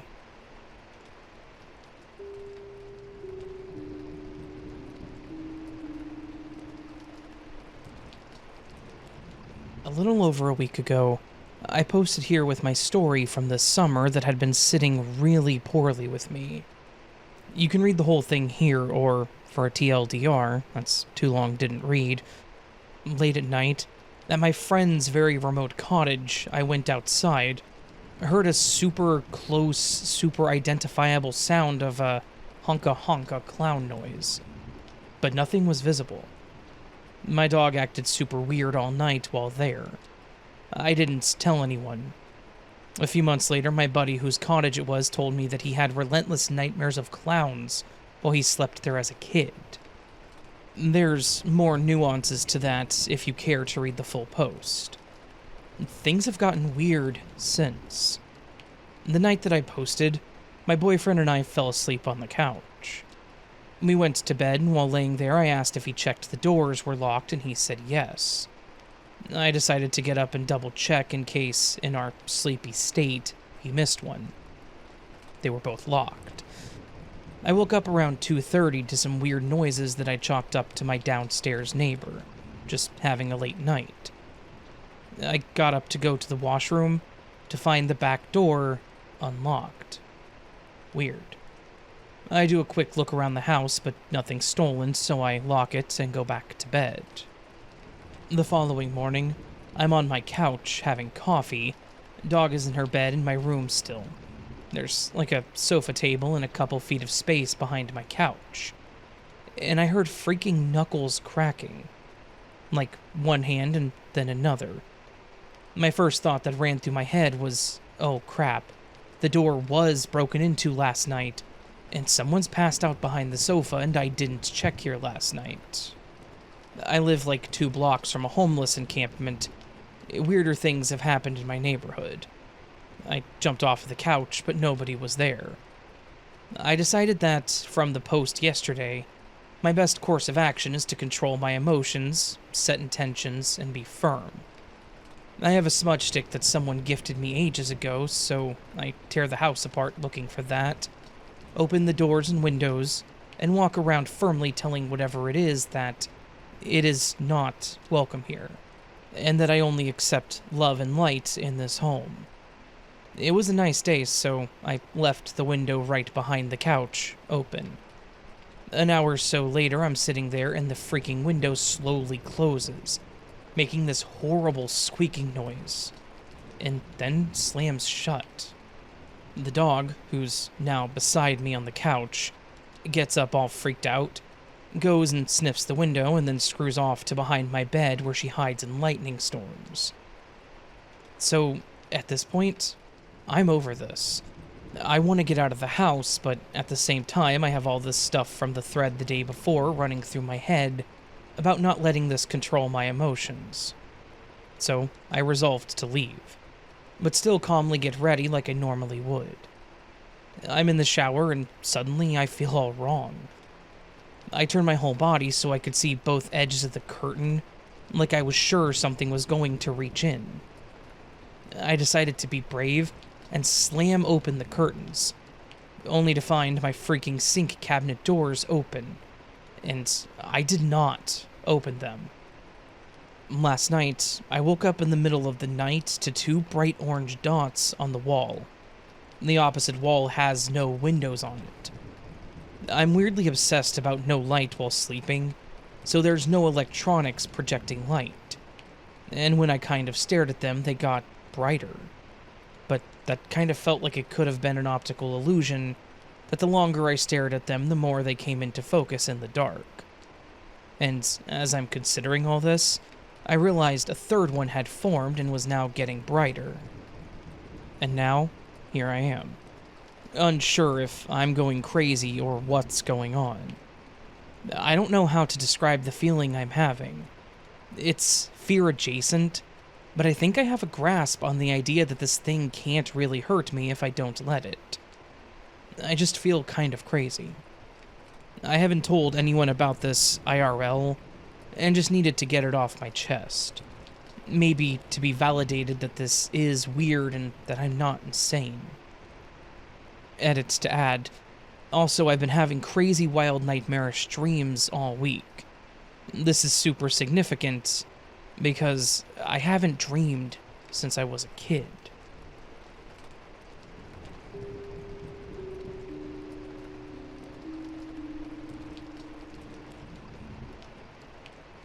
As a young kid, I knew that I was pretty difficult to deal with.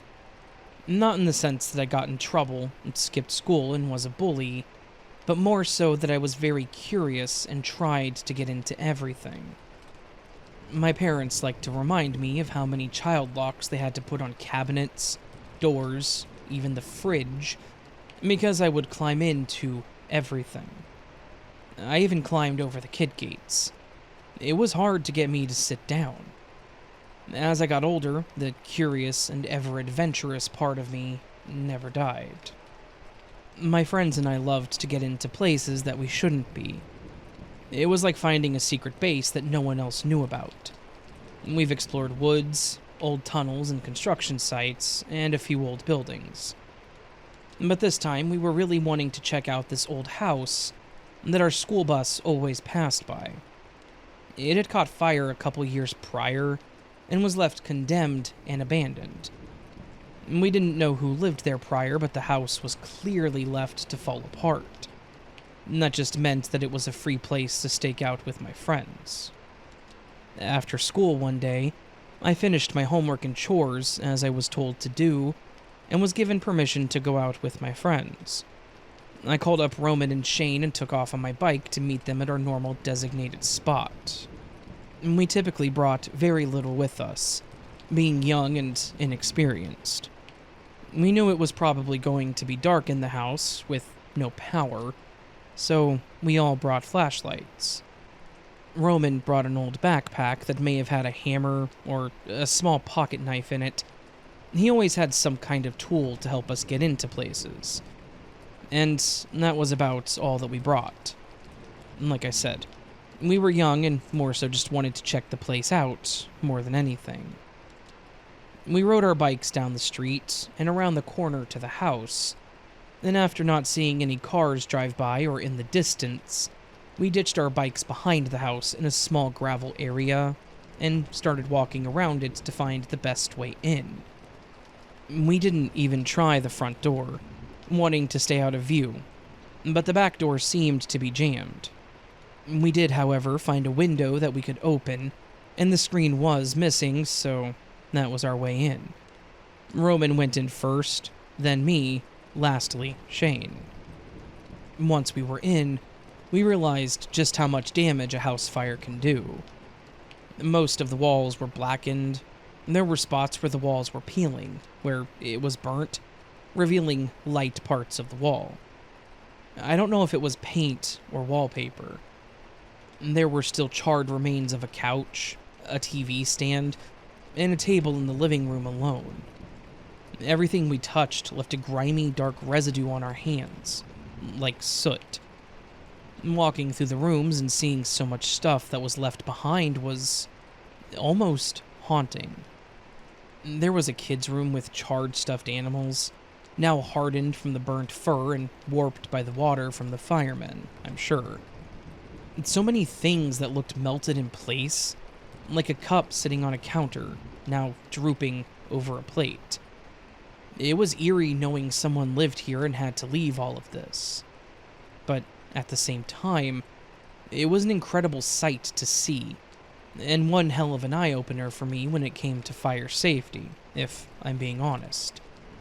And the smell was pretty strong, too. We had a burn barrel at my house. I was familiar with the smell of burning wood, both treated and not treated, as well as odd things that I would throw in there like paper or old toys.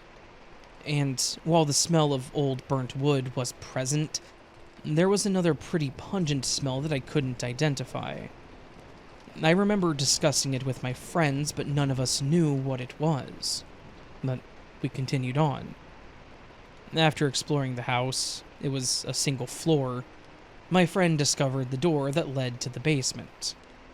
Roman and I definitely wanted to check it out. The floor seemed sturdy, and I didn't have any worries about it collapsing. Shane, however, was not interested in the basement. Going down there with just the flashlight was not something he was willing to do. But we compromised. He stayed at the top of the stairs, pointing his flashlight at the steps for us, so that we didn't trip. We would check out the basement, and then come back up and leave. No big deal. We walked down the stairs, and it probably sounded louder than it actually was, since the house was so still. Once down there, the same but subtle smell from upstairs was now stronger in the basement. However, it wasn't bad enough to make us leave, and so we started scanning the area with our flashlight. Most of the basement was open, but there was a small hallway at the bottom of the stairs, and a door on the right that we opened to get to the rest of the basement. I saw the hookup for a washer and dryer, but there was only one machine there.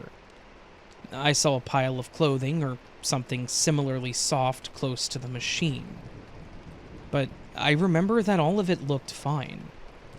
From what we could see, there wasn't much in the way of fire damage down there. So if those were their clothes, why would they leave them? I figured they probably didn't get to leave with much, so I would take everything that I could. Putting the clothing behind me, I continued looking at the room. On the other side of the room was where things got more interesting. There were 2 long tables cluttered with stuff. And there were a few plates and bowls with small remnants on them. Glass containers everywhere that I now know were beakers, glass tubes, giant pots, rubber tubes, funnels, you get the idea. At first, I just thought maybe the people that used to live here were some kind of scientist or chemist. It looked cool at first. I approached the table and began looking at the items individually. The glasses had a dry brown crust at the bottom. There were bottles and chemicals all over the place, and the smell was absolutely coming from this stuff. But then, I noticed the burner that the giant pot was sitting on. I reached across the table to touch it, and it was warm. It had been recently used. I was ready to walk to the other side of the table to get closer to it when Roman called out to me. By the sound of his voice, I stopped immediately and pointed my flashlight up at him. Looking at him, he looked terrified and was shining his flashlight past me. I turned back around, following his flashlight, to see a man trying to disappear in the corner. To this day, that man was the most terrifying thing I had ever seen in my young life.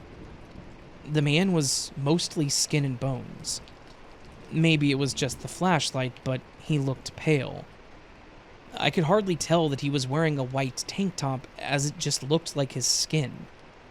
But other than the torn-up tank, the only other thing he had on was just a pair of white briefs. From what I could tell, he either had super thin and short hair, or it was just patchy and balding. His eyes were horrifying. There were dark circles all around, and they were deeply sunken in. His eyes themselves were very large and wide, like we had clearly startled him. But beside his actual appearance, what scared us the most was the large gun that he was holding across his chest. Without looking back, I told Roman to run, and as soon as I heard him running, I turned to run myself. No sooner did I turn around, and I heard a loud bang ring out. I nearly peed myself, stumbling up the stairs in terror. Shane was already gone by the time I got up. I ran behind Roman to the window, but then I could hear the thumping up the stairs. This guy was following us. I could hear Shane shouting at us from the window. Roman was just jumping through it, and I was right behind him. I practically fell out of the window, and we ran to our bikes, ducking to remain under the windows. Once we reached our bikes, we took off as fast as our legs would go, and immediately headed for Roman's house, as it was the closest. Once there, we collapsed on the ground, trying to catch our breaths and not have a heart attack. Once we calmed down, Roman and I explained to Shane what all we saw down there. Shane said that he took off when he heard the bang. At the time, we didn't know what the home-cooked lab was down there. But what we did know was that we were trespassing and we weren't supposed to be there, and we knew that we would be in trouble for being there. So we did what kids do best. We told no one. Thankfully, no one ever brought up hearing a gunshot to us, so we didn't have to fake that. My clothes did smell a little funny afterwards, but I buried them deep in my clothes basket, hoping that it would dissipate. After that, we stopped going into places like that. If it was closed in, like buildings, we avoided it. We still explored open areas that had clear getaway points, and that we could clearly see there was no one around. We were way too young and too small to fight off adults. I did learn years later that the lab was discovered by someone else, but they didn't find anyone down there. As an adult, it's a crazy thing to think about. I always saw our neighborhood as a wonderful and safe place, but I also realized how much my parents protected us, especially from things like that. Who knows what that man would have done? He definitely chased us that day, but did he just shoot at us to warn us? Would he have actually shot us? And if so, what would he have done if he did hit us and possibly killed us? No one knew that we were there, so we could have disappeared and just never had been seen again. Just a few words of advice to anyone partaking in urbex. Always make sure someone knows where you are. Never go alone, and identify multiple exit points. It could just save your life.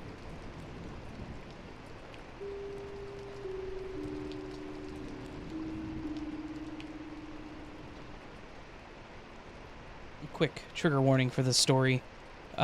It does have mentions of self-harm and ending of one's life, so just a heads up on that if you don't want to hear it. Story's not for you. It's not detailed, it's just mentioned. I said that the haunted dorm, where Baby the kleptomaniac philodendron stole its first balloon, and the bone lab were the only human ghost encounters I've had. That was an inadvertent untruth, as recent events brought to my attention. I was seeing a new doctor. You know those new questions they ask? Like, if you're safe at home, you have enough to eat, are you experiencing depression? I highly approve of these questions, by the way, but it was that last one that nearly got me into trouble. And see, I've been coping with depression since I was 4 years old. Half a century on, I'm pretty good at it. At this time of my life, I have achieved multiple life goals. I have a job that is both interesting and fulfilling, a loving family and friends, and a home of my own. Life is good. But even so, I practice my coping mechanisms on a daily basis. When they asked the question about depression, I told them honestly that my life has been great. And without thinking, I popped off with, I haven't tried to unalive myself since I was 8 years old. And I immediately realized that statement could go wrong very quickly.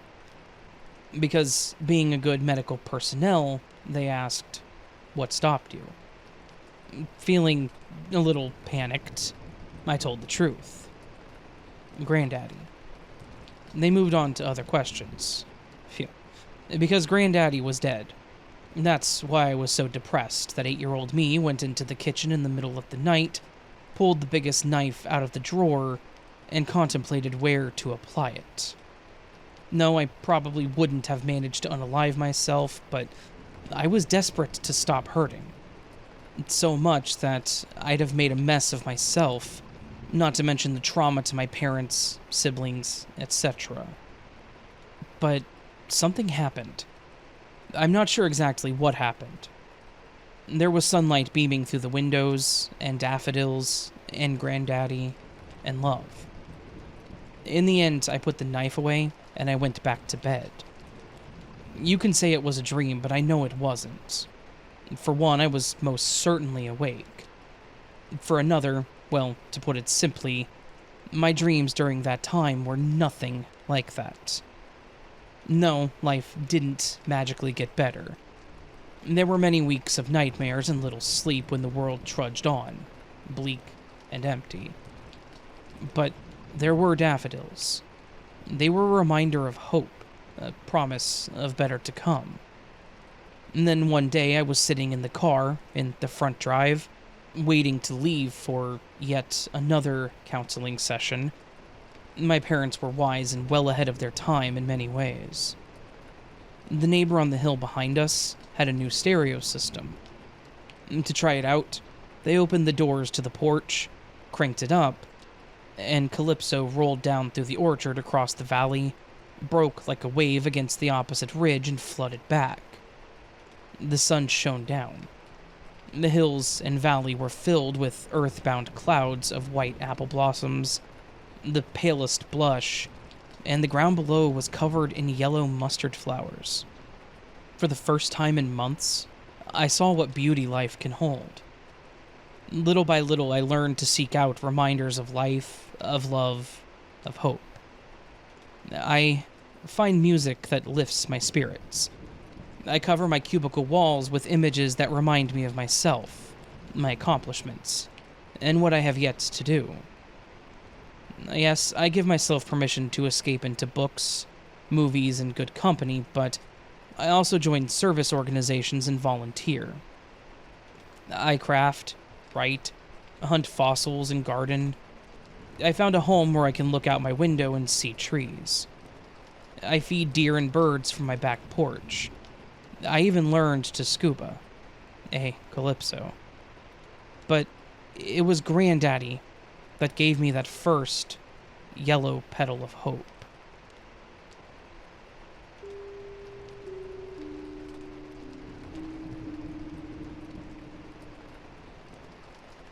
Hi all. I wanted to see if anyone in the paranormal community has had experiences with a dormant ghost. I haven't heard many stories about this, and I wanted to see if people had their own stories to share. For context, I've worked in the same office building for over 3 years now. My coworkers have always talked about a ghost being here. I work in a mental health clinic, and there are only 10 of us total, max. Usually less due to people who work from home. We are all spiritual people and believe in ghosts. I haven't had my own experience, but others have. I have talked to coworkers who have worked in the building prior to myself, and they reported nothing happening when they were here. The activities started off as very infrequent and inconsistent, like 1 to 2 times a year, and has been increasing to new activity every couple of months. The activity?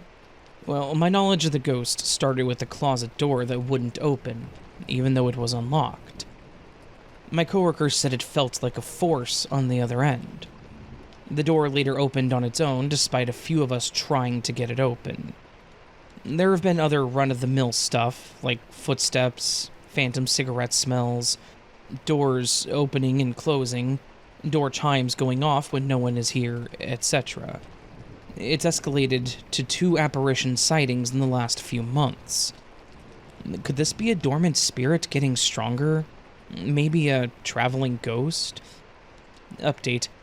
My coworker had her leg touched on Friday, and another lady saw a shadow figure at her house, and thinks that it followed her home since she has never had activity in her house before.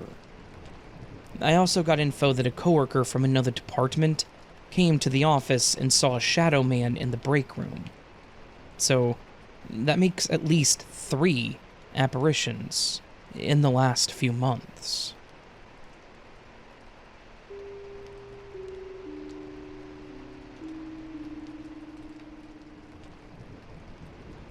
This happened a little over 10 years ago, but the memory is still very vivid. My parents had just rented a new house for us, and my sister and I were splitting the basement. I had my full-size mirror placed against the back wall at the time, so by looking in it, you could see the open doorway that led to the stairs. They were just around the corner of the doorway, so you couldn't actually see the stairs, though. Anyway, my sister also had a big wardrobe that she kept her TV on, and her clothes in, which wasn't lying flat against the wall. It came out at an angle, with its back towards the stairs, basically. So I was doing my makeup one day, not too long after moving in, and I looked down to grab something, and when I looked back up, there was a little boy crouched down in the corner behind my sister's wardrobe. I never got to see his face, but he was wearing a yellow shirt with red shorts and black shoes. As soon as I caught sight of him, even though he didn't see me, he got up and shot straight out of the doorway, and I assume up the stairs. Of course, I got up as quick as I could and tried to chase after him, but he was gone. There was no sound from him. No heavy footsteps that should have been there by the way he was sprinting, and nowhere he could have hidden. The underneath of the stairs was open since we had just moved in, and I could see every inch of it. I don't know who that boy was. I tried to research the house to see if there was any stories about it or a little boy in the area, but couldn't find anything. All I know is that, after I looked for him, I felt nothing but sadness following him. The whole area that I grew up in was known for shootings and illegal activities and such, so maybe he was a victim of something like that. I don't know. Just an experience that's stuck with me ever since.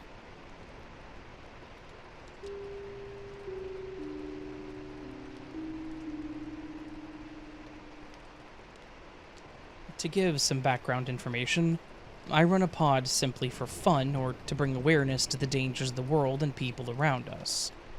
But learning about weird occurrences and true crime has made me more weary of people and behavior. I'm usually really good at chopping occurrences as people just being people. But I do work in an area known for sketchy behavior, drugs, abductions, and stuff like that. That being said, this happened while I was working the store alone. We have cameras, and I'm a fairly big person. I'm 6 foot and a heavyweight athlete. I'm female, though you really couldn't see that due to the amount of layers that I was wearing. Around 12, my friend, who we'll call them A, came to keep me company and sat behind a trash can we have in the corner of the store next to a heater. A man pulls up in a black Lexus and is making wide-eyed contact with me the entire time, which kind of made me uncomfortable, but with my size and appearance, I'm used to men gawking at me. He kept up this staring for a couple of minutes, and then the short man slinked out of his car. I say, "Welcome in," which was met with him starting to swiftly walk around and behind the counter where I work. I was cutting an avocado for my lunch and had a knife in my hand. I got a very strange feeling and told him sternly, "If you need anything, I can help you over there. You cannot be back here." A looked up and coughed. The man whipped around, looking at A, and briefly said, "I don't need anything," and speed walks out, which left A and me with a terrible feeling. So A eventually leaves, and I sit down and study on my break, where we are pretty dead for at least the next hour, usually. These 3 teens around my age, probably a year younger, come in. The one that started talking to me was visibly sweating and shaking with nerves, which was strange, because it was freezing outside. Like, you could throw water and it would turn to ice cold. Thinking nothing of it, I asked what I could get them. He then blurts out, "Can you give me an Uber?" I said that I could order him one, which was met with, "No, I have cash. Can you give me an Uber home?" I said, "No, I can't leave the store," and I was absolutely not going to be driving strangers on God knows where. He points at the phone and a charger that his friend was holding, and I said there's an outlet over there that you can use. He went to plug it in by my computer, which I said, "Hey man, use the one over there." He walked all the way to the back to get right next to my stuff, which was a little weird, but whatever. The girl with the 2 guys pipes up as soon as they sat down. "No, you can't say that. You'd weird her out." While the other guys said, "Just go ask her," and then continued to whisper something about their plans. And, I'm always happy to help, but I started feeling uneasy. Then they stand up, I kid you not, like 5 minutes after they sat down. They just get up and leave and say, "Bye, thanks for the help." And the main guy pulls keys out of his pocket and continues to get into the car that's been parked in front of my store the entire time. Also, very uncomfortable feeling. Luckily, my manager came in shortly after. It was all fairly strange.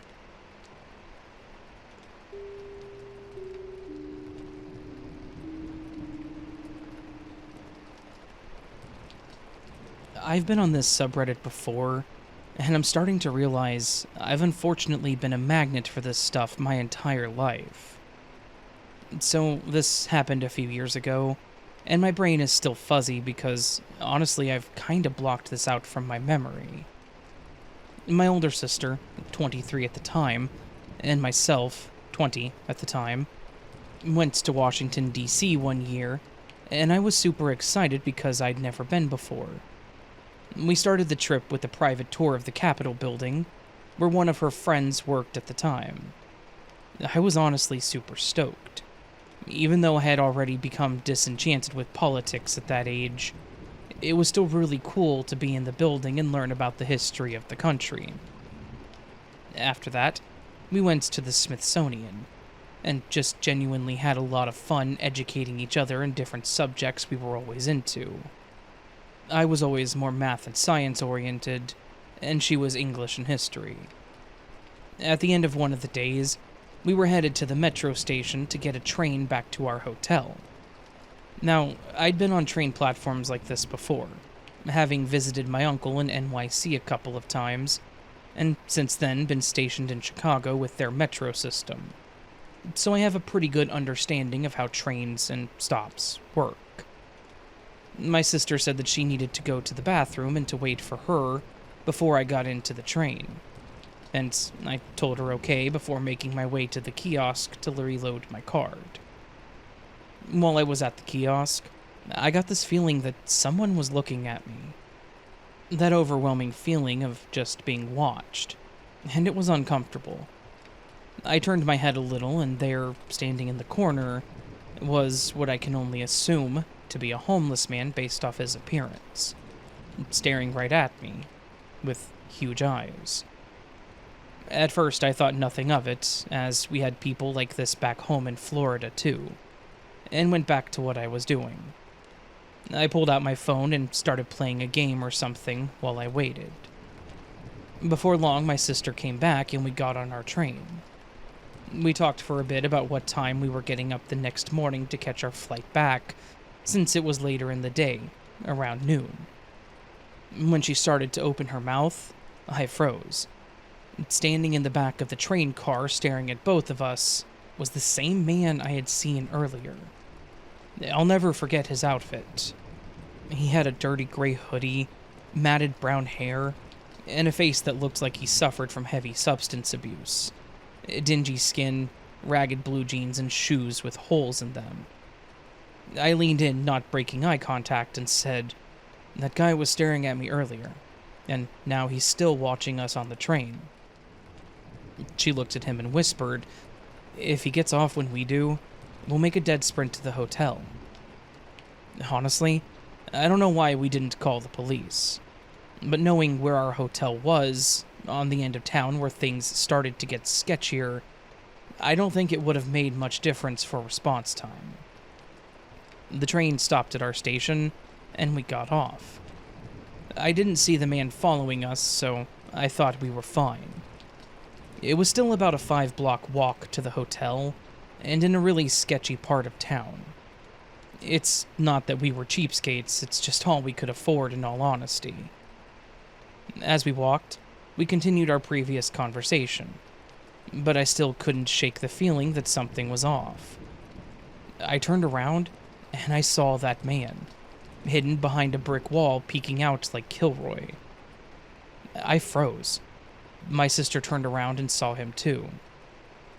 When he realized he'd been busted, he stood straight up and gave a big, cracked grin, and just kept staring.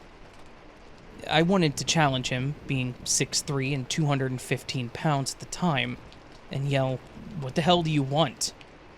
But I remember my previous encounter with someone following me and just froze, barely squeaking out an F-bomb. It was about this time the man started walking towards us. I wasn't frozen anymore. We both started a dead sprint toward the hotel.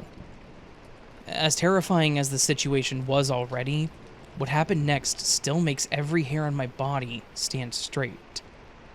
The man screamed absolute nonsense loudly before letting out a Joker-esque cackle, chasing after us. I was lagging behind my sister a little so that she could get to safety before me. She was smaller than me, and I knew that if I needed to, I could maybe fight this guy. I grabbed my wallet from my pocket and pulled out the room key, since it was one of those hotels where you needed to have a key to access the building. Once we were inside, I realized just how far the guy was away from me. I played football in high school, and I was still pretty fast, and I had to have about 10 or 15 yards between us, even if I was running slower. We didn't say anything.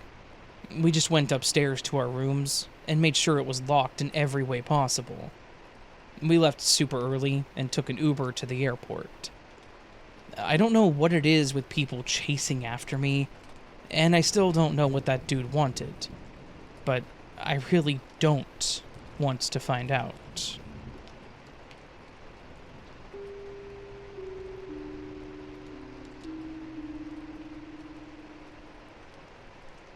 Hello, Raven. I'm sorry, I don't know what to list this as, but it's something that has scared the hell out of me. I've had many odd things happen to me throughout my life, unfortunately. And I often wish for just a normal existence where I don't see or hear this weird stuff. This very bizarre thing has happened to me 3 times now, and it's a very scary and unsettling thing. It's gotten to where I don't want to look in the mirror anymore. I shave by familiarity only. I mean, I don't look at myself when shaving. I'm 72 years old and I can shave with my eyes closed because I've done it a lot through the years. I put a towel over the mirror so I wouldn't have to look at it when I go in there. My wife keeps taking it off, saying that I'm just imagining this. No, I'm not. I was just shaving one day, and as I looked at my reflection, I stopped cold. My reflection was grinning slightly. I froze just staring at myself. As I looked, I could see the grin relax slightly and then again went back to that weird grin. I wasn't grinning. In fact, my mouth was wide open, not closed like the reflection's was. I think I was in shock or something because I couldn't move. It was hard to turn away and get out of there. I didn't say anything to the wife then, but something else happened again that freaked the crap out of me. I was washing up, and I dropped the bar of soap. I bent down, picked it up, and when I stood up and looked in the mirror, my reflection was looking back as usual, but the eyes were going back and forth very fast. Only a quarter of an inch, maybe a little less, but they were going back and forth very fast. Then they stopped and blinked once. Now, when you're looking in a mirror and blink, you can't see the image blink because your eyes are closed. Try it. Look in the mirror and blink. No, this was different. I watched the eyes close and then open. I was out of there. I told my wife what I saw, and she only said that she hoped she never sees that. I don't think she believed a thing I said. The last thing that happened was when I went into the bathroom to get something from the medicine cabinet. I walked past the mirror, and out of the corner of my eye, I saw my reflection go past. I got what I needed, and I headed back past the mirror. I saw something standing there, out of my peripheral. It wasn't moving like before, and it was red-colored. I know it wasn't me, as I had on a black t-shirt, and I don't own any red shirts at all. I yelled for my wife, who came running, and I told her what I had seen. She looked in the mirror, but only saw herself. I asked her to stay there while I tried something. I went back to the cabinet and did just as before. As I went by the first time, it was just as before. I could see myself out of the corner of my eye in a black t-shirt. As I returned to go back, I went past the mirror, but this time it was normal. And I tried it a couple more times just to be sure. Whatever I saw was red and just there, unmoving. Hence, I started to cover that mirror. It's gotten to where I don't like looking into any mirror in the house. We have a full-length mirror on the inside of the door for a hall closet, but anymore, I'm half afraid to open the damn door to get anything out. I've heard stories long ago about mirrors being bridges or openings to other realms, but I never really gave it much credence. Now, I'm not so sure, but I think these older people were right. What the hell was I seeing? Was it another me? Was it a different reality? Has anyone else had anything like this happen, or am I just imagining it, like my wife wants me to think? All I know right now is that it is very, very unsettling when it happens.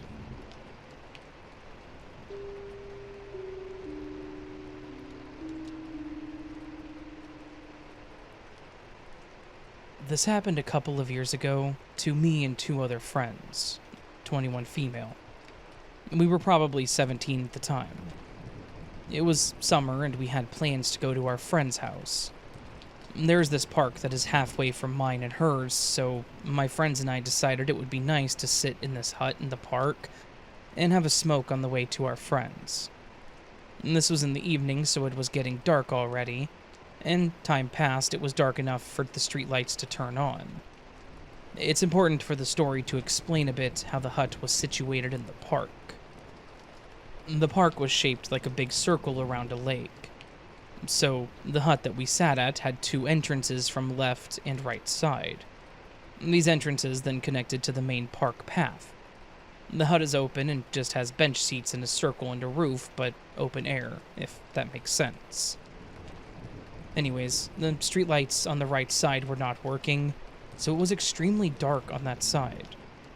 My friend and I are chatting away and people are walking past like normal. Nothing strange. And then this man comes from the left and is walking really slowly.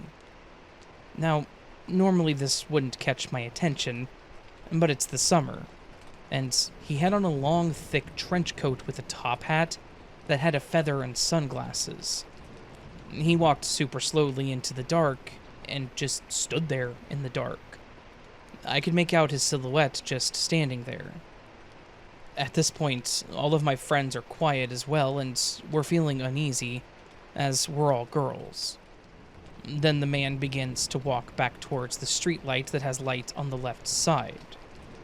He stands there for a couple of seconds, staring again, and then he proceeded to walk slowly down the path to the hut, still staring at us. We thought maybe he would just walk through and wanted to scare us, but no. He then sits down in front of us and begins to talk. For context, we live in Brussels, so he started speaking French and said, "What a lovely evening, ladies." We speak and understand French, but in that moment, we knew it was smarter to pretend that we didn't. So we just say, "Sorry, English." You can see him get agitated and mad. He starts going on this whole rant about how we should speak the language of the country and stupid English people think they're better than everyone else. As I said, he was quite mad while saying all this. I began saying to my friends that we should probably leave. Now, our friend is expecting us at her house soon. Since my other friends were so scared too, the minute I said that, they said yes, and started to walk the path to the main park path. But they left their bags and everything, and I had to call them back, like, "Guys, your bags." And they came running back. And while we were quickly gathering our things, he's just staring at us.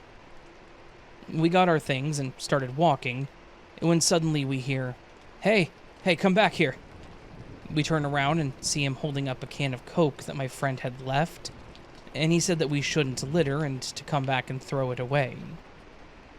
We began to run at that moment, and we didn't look back. The whole way to my friend's house, we were so creeped out and scared that we thought he would follow us or something, and any person who walked behind us, we panicked.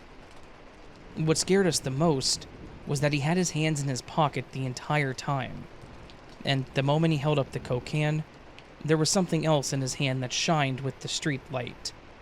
None of us could make it out, but we assumed, with the shape of the object, and the way it shined from the light, his behavior, and him having his hand in his pocket the whole time as well as calling for us to come back, we think that he had a knife. We've never seen that man since, and all of us refuse to go around that area at night now. It really scared us. I know the story might not be as creepy of an encounter as some of the others that are posted here, but this has stuck with me and my friends for a while, to the point that we've named him the Hat Man. We're not sure what that man would have done if we had stayed longer, or had come back to throw the Coke can out, but I'm glad that we didn't find out. Be safe out there. You never know people's intentions. And if you've read the whole thing, thank you for taking the time.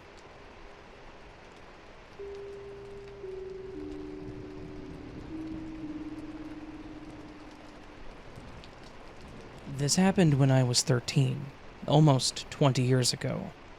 But I still think about it weekly and have a deep yearning to understand. I've never shared it because it was so unsettling and confusing, but also deeply personal and comforting. My grandmother, Marietta, passed from lung cancer during summer break. I had a good friend, Amanda, who lived in my grandparents' neighborhood, right next to them. So, whenever I would visit her, I would also play with my friend Amanda. And even if I wasn't there, Amanda would visit with my grandmother, and they would talk about flowers and gardening.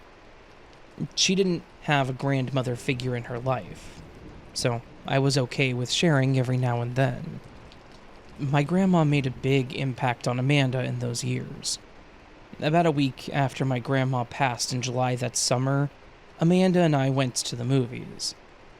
I had just gotten my first cell phone maybe 3 or 4 months before that. A chunky plastic flip phone that couldn't text, but did have the game Snake on it. I had maybe 4 numbers programmed into it. We were waiting outside after the movie was over, and I get a phone call. It's my grandparents' home number. A home number that they have not used in over a year. When my grandma got sick, they moved in with my aunt and uncle, so the home number I grew up calling was no longer theirs, but was still programmed into my phone. My heart skipped several beats, and I showed my phone to Amanda, whose face also went pale, and tears welled up in her eyes. "That doesn't make sense," was all that she said as we looked at each other. And then, as if on cue, we both turned our heads and looked inside the glass door of the theater. It was packed in the atrium, a big circular open space that you walked through with your ticket before getting refreshments before the movie. And to the left was a game room that was loud with the sounds of pinball and shooting games. To the right was an ice cream shop that was perpetually empty. Who gets ice cream at the movies? And in the middle of the atrium stood my grandmother, clear as day. We both gasped at the same time, but couldn't move our bodies. There was no skylight, but a single beam of light seemed to shine on one person, standing in the very center of the crowd, everyone walking around her. I remember the softness of her white-gray hair glistening under the fluorescent lighting. I remember the smile on her face, one of knowing mischief is happening, but also knowing it's a secret. I remember the teal turtleneck sweater she was wearing and the gold earrings she had on. I remember the way my heart tried to leap out of my chest, the breath that I suddenly couldn't find, as a familiar ache appeared in my stomach. Grief was a close friend at that point in my life. I pulled my eyes away for a moment to glance at Amanda, whose eyes were also locked on my grandmother's presence inside amongst the crowd. Finally, she looked back at me, face filled with what I can only describe as momentary terror. We both began to cry. When we looked back, she was gone. I looked back down at my phone and it showed a missed call. We went inside, crying and holding hands. We stood in the middle of the atrium where she had been, looking up at the bland beige ceiling for the source of light.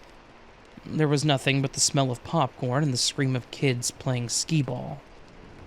After that happened, we never spoke about it again. We grew apart in the years after, and sometimes I think about reaching out to Amanda to see if she remembers what I do. But part of me also wants to retain the memory as it is, sacred and special and mysterious and strange.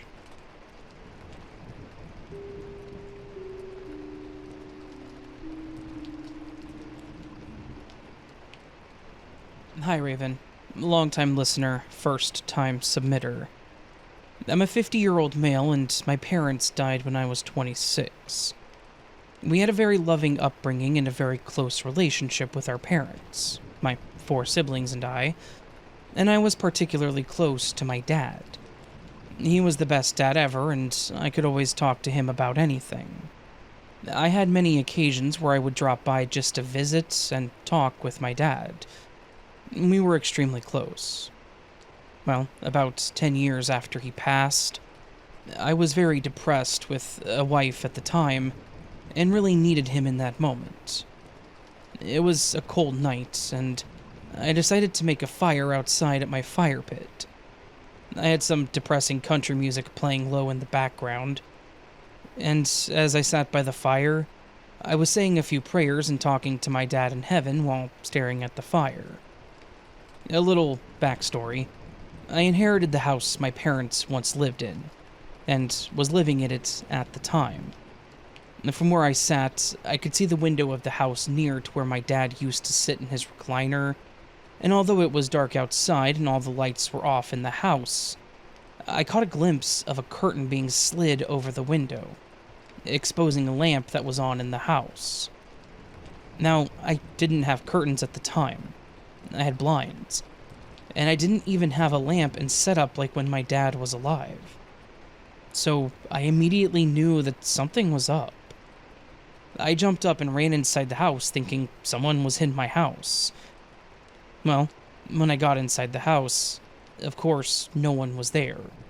It was just as I had left it. Then, it hit me. My dad always used to pull the curtain over to look outside, when he was in his chair. I knew right then that my dad was comforting me in my time of need.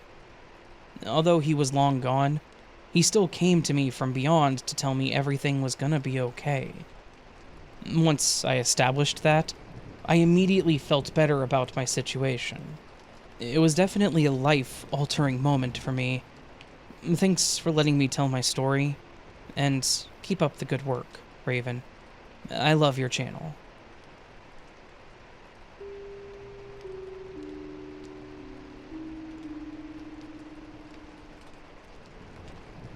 Nowhere near as creepy as the other stuff I've read on here, but still very strange, and I have no idea. Me and my mate D, both 17, are both cruising around our local area in his new car. It's important to note that D had not passed his test, nor had insurance, therefore we usually drove at around 2 or 3 in the morning. We pulled up to our local petrol station to get some cigarettes. I had a goatee and didn't get ID'd, so we came here often. As we pull in, this pretty built dude asks us to roll down our window. We roll down and get chatting to him. He tells us that his wife is very angry at him because he's been on a bender and can't get home, and is desperate for a lift back. Then he offers us £500 for a lift to a city that is only 40 to 50 minutes away. I'd be lying if I didn't say that our dumb 17-year-old brains immediately thought that this was an easy payday. Then the reality set in that we were driving illegally. But we didn't want to tell him that, obviously, so we politely declined. He then gets really insistent that we have to give him a lift. Like, really insistent. I finally realized that surely he can just get a taxi. A guy working in the garage would definitely call him one, and it's not like he's short on cash, nor would the taxi even break £100. So I say this to him, and he genuinely has no answer to it, and just insists that we give him a lift. The actual conversation went on for almost 20 minutes, but unfortunately I can't remember the details. I offer to book him a cash taxi, and after many attempts of convincing him on how much cheaper it is, he accepts. We say we're leaving now, as we were both weirded out, and he just turns to us and says, "You guys are freaking idiots." We just kind of smile and then start driving. Out of nowhere, a guy, even bigger build, runs at our car and just throws his drink all over D through the open window. Obviously, D is fuming and jumps out of the car, and I follow. We walk up, and the guy that was talking to us profusely apologizing for his mate's actions. I remind D that we're driving illegally, and the last thing we want to do is get in a fight and have the police be called. So we get back in, drive off, and cancel his taxi. The rest of the night, we were just trying to make sense of what just happened. It just never sat right with me. I don't know why he was so insistent. Maybe so when we got there he could just jump out and run so he gets a free lift for him and his mate. It could have been to rob the car. But then knocking out 2 fully grown lads for a beat-up dinger seems a lot of effort. I've always been genuinely curious as to what would have happened if we accepted, and how bad of a situation it could have been.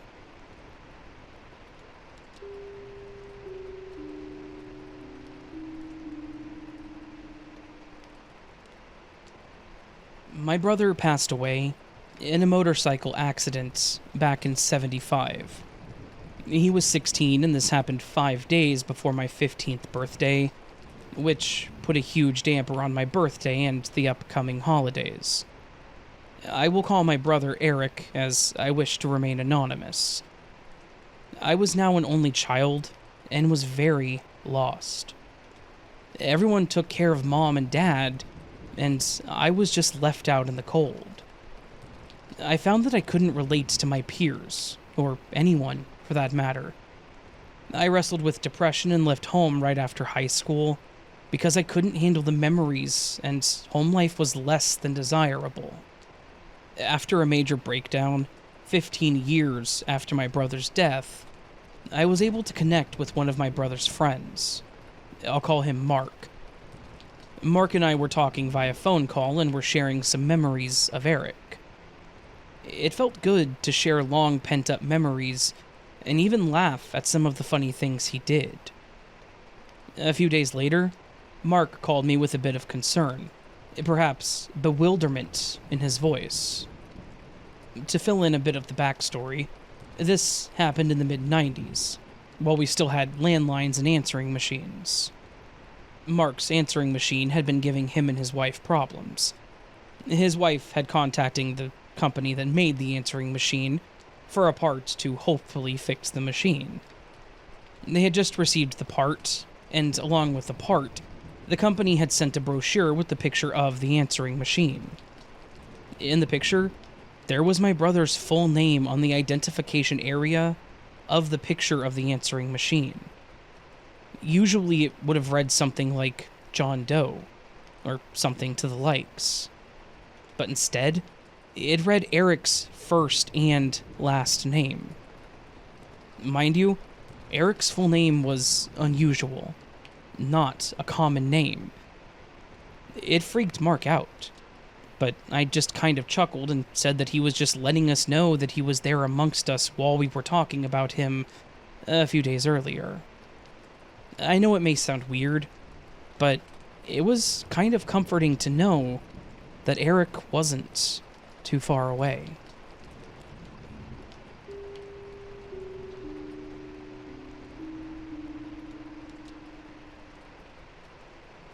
Here's another one of my funeral home stories. Most of my encounters in my 30-year stint subcontracted at a funeral home were mostly mundane paranormal activities. such as voices, music playing for no reason, and an occasional light flickering. But only a few were worth sharing, so here goes.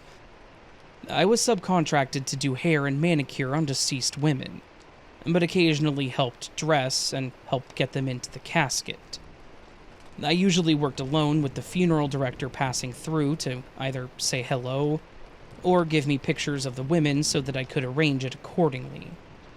This day I was alone and busy working on a frail elderly woman.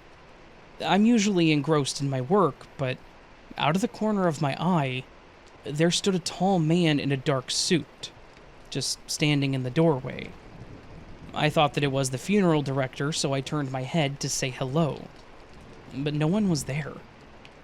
I shrugged it off and continued working, but the figure kept returning, just watching, but would disappear if I turned my head to see who it was. I was almost done with her hair when the funeral director did walk in, but now the figure that kept mysteriously coming in and out came in with the director and stayed, just watching lovingly. I finished my job, and the funeral director then placed the woman in the casket and arranged her for viewing. The funeral director then pushed the casket out of the prep room to the elevator. The handsome figure followed and disappeared into the elevator with the elderly woman and the funeral director. I did mention this encounter to the funeral director, but neither one of us figured out who this was that was accompanying this woman, as she never married. Perhaps it was just a relative, or an angel.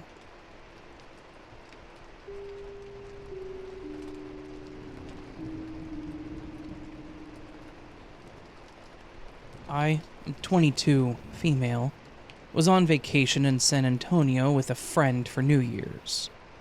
In retrospect, I would have picked anywhere else to celebrate, but I had never been to San Antonio before, so I thought it would be cool. When we pull up to the place, it's very obvious it's not in a great neighborhood, but it was extremely cheap and within walking distance to the Riverwalk. I'm no stranger to questionable neighborhoods, so I wasn't too concerned about the area, as it was very quiet. On the day of New Year's Eve, my friend got food poisoning and asked me to get them some stuff from the gas station down the road. I wasn't comfortable taking their truck, and since it was only an 8-minute walk, I started heading out. I got to the gas station, no problem, but they didn't have Pedialyte. So I started walking to another gas station, only 5 minutes away. This is where it gets sketchy. I'm halfway to the next gas station, and I notice there's 2 homeless guys walking around outside their tents next to the street that I'm on. Originally, I was going to walk past them and pay them no mind, but when I got closer, I could tell that they noticed me, and were staring at me. Hard. I'm 5'5", not super athletic. Pretty strong, but I'm not taking my chances with 2 grown men. Instead of going straight past them, I turned the corner. I assumed they would go about their business and leave me alone. I hear one of them say, "Hey Randy, come over here." And I glance behind me, and I see 3 men now following me. They're far enough away where I'm not worried, but extremely cautious. I glance behind me again after a few minutes, and they're hunched over, huddled up like they're trying to sneak up on me. Much closer this time. I make the smart decision to say screw the Pedialyte and round the corner back towards our place. I may be 1 to 2 blocks away when I check behind me again, and they have also rounded the corner and are walking quickly. I start booking it, and I hear the men behind me yelling at me.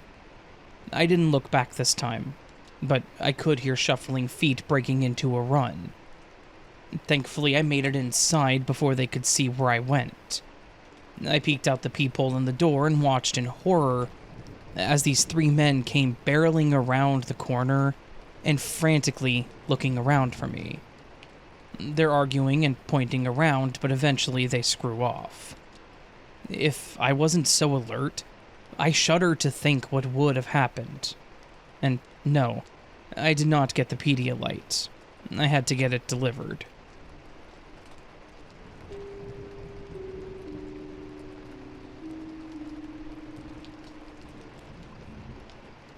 I thought I would post this here and see what you guys think.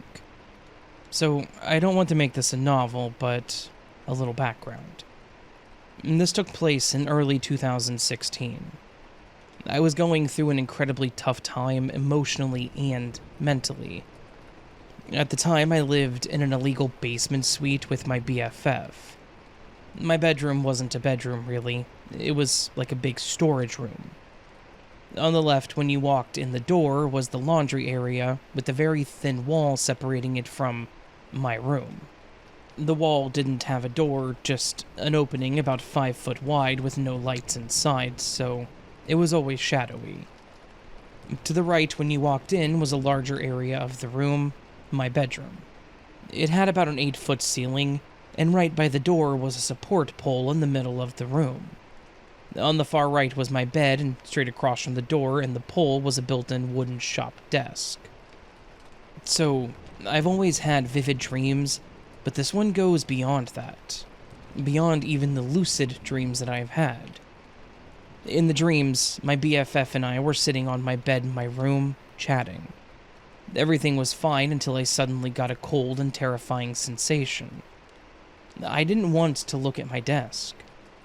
As my friend was talking, I felt a pull keep telling me to look, even though I was afraid to. Eventually, I couldn't help myself, and I looked over at my desk. Crouched beside my desk on the floor was a girl. I don't remember much about her, besides she had long, stringy hair, but I was immediately drawn into her eyes. They were blank white, and unlike any eyes I've ever seen in real life. Like they were portals sucking me in. My friend, her voice, and the room around me faded until all I could see was this girl, and I felt this evil presence unlike anything I have ever felt. I was paralyzed from this darkness. It felt like it lasted forever, but at the same time, just a second or two before I woke up in my bed. It was dark, and I was scared as hell. I've marked this as sleep paralysis due to this next part. When I opened my eyes, there was light coming through my bedroom door from my BFF's nightlight in the hall, for seeing the bathroom. I could see a silhouette standing by the pole near my door. It was not the girl. It was a tall, skinny, and completely black figure, like a shadow that I couldn't see through. It was almost absorbing the light instead of reflecting it normally. And it was tall and unnaturally thin. It seemed to be stooped down to fit in my room. Although I couldn't see a face, I knew that it had a mouth and eyes and was looking at me. I was scared witless, but somehow, very strangely because I'm a wuss, instead of panicking, I thought to myself, screw this, and closed my eyes and fell right back to sleep. The next day, I remembered it immediately, but had no ill effects or any other encounters like it after. Now, this all just sounds like a typical nightmare or sleep paralysis, and it probably was. But what makes me personally believe this was an evil entity that visited me are 3 things. 1, I had never and have never since had sleep paralysis. 2, I was going through a very dark time. The darkest time so far in my life, and I believe I was very vulnerable emotionally and spiritually at that time. And 3, I have never been more sure of seeing and feeling pure evil as I felt when I looked at that girl. I have always believed in forcing negative energies away. Even if I don't always believe in them, I always tell spirits and ghosts, etc. to leave me alone. I don't need or want proof. I'm too scared. I think that's why she didn't attach to me, even though I was very vulnerable. Obviously, this is just my takeaway from my own experience. I would love to hear others' thoughts on it, or maybe someone has had a similar story, and I would love to read it. And Thank you.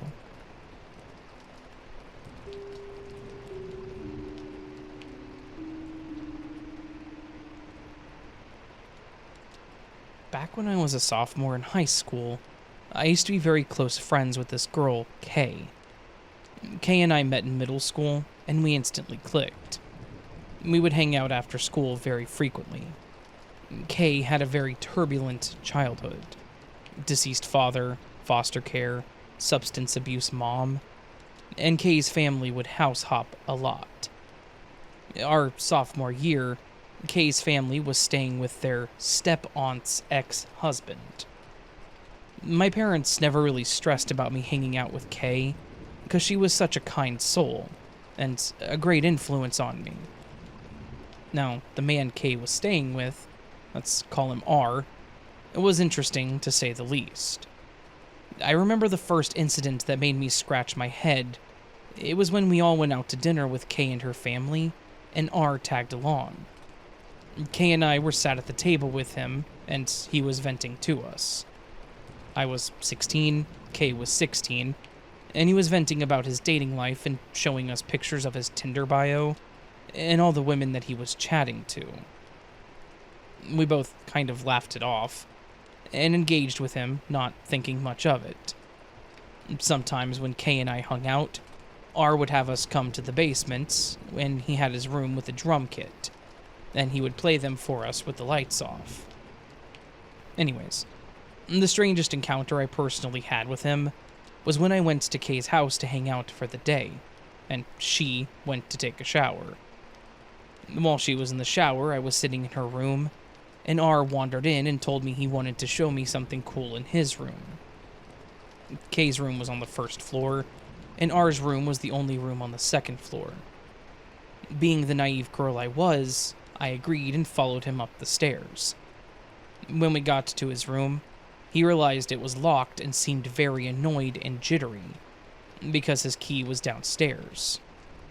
Now, instead of going downstairs, R takes a credit card out of his wallet and tries to unlock the door that way. Thankfully, it didn't work, and something clicked in my brain. I decided to go back downstairs and sit in the bathroom with Kay until she was done with her shower. I'm now 23, and looking back at it, I honestly don't think there was anything cool to show me in that room. And I thank the moon and the stars that he never got it unlocked. I never told Kay, but as we got older, I casually asked her if she had any weird encounters with him, and she said no. I'm not really sure how to end this, but I'm thankful I never got to see what was beyond that door.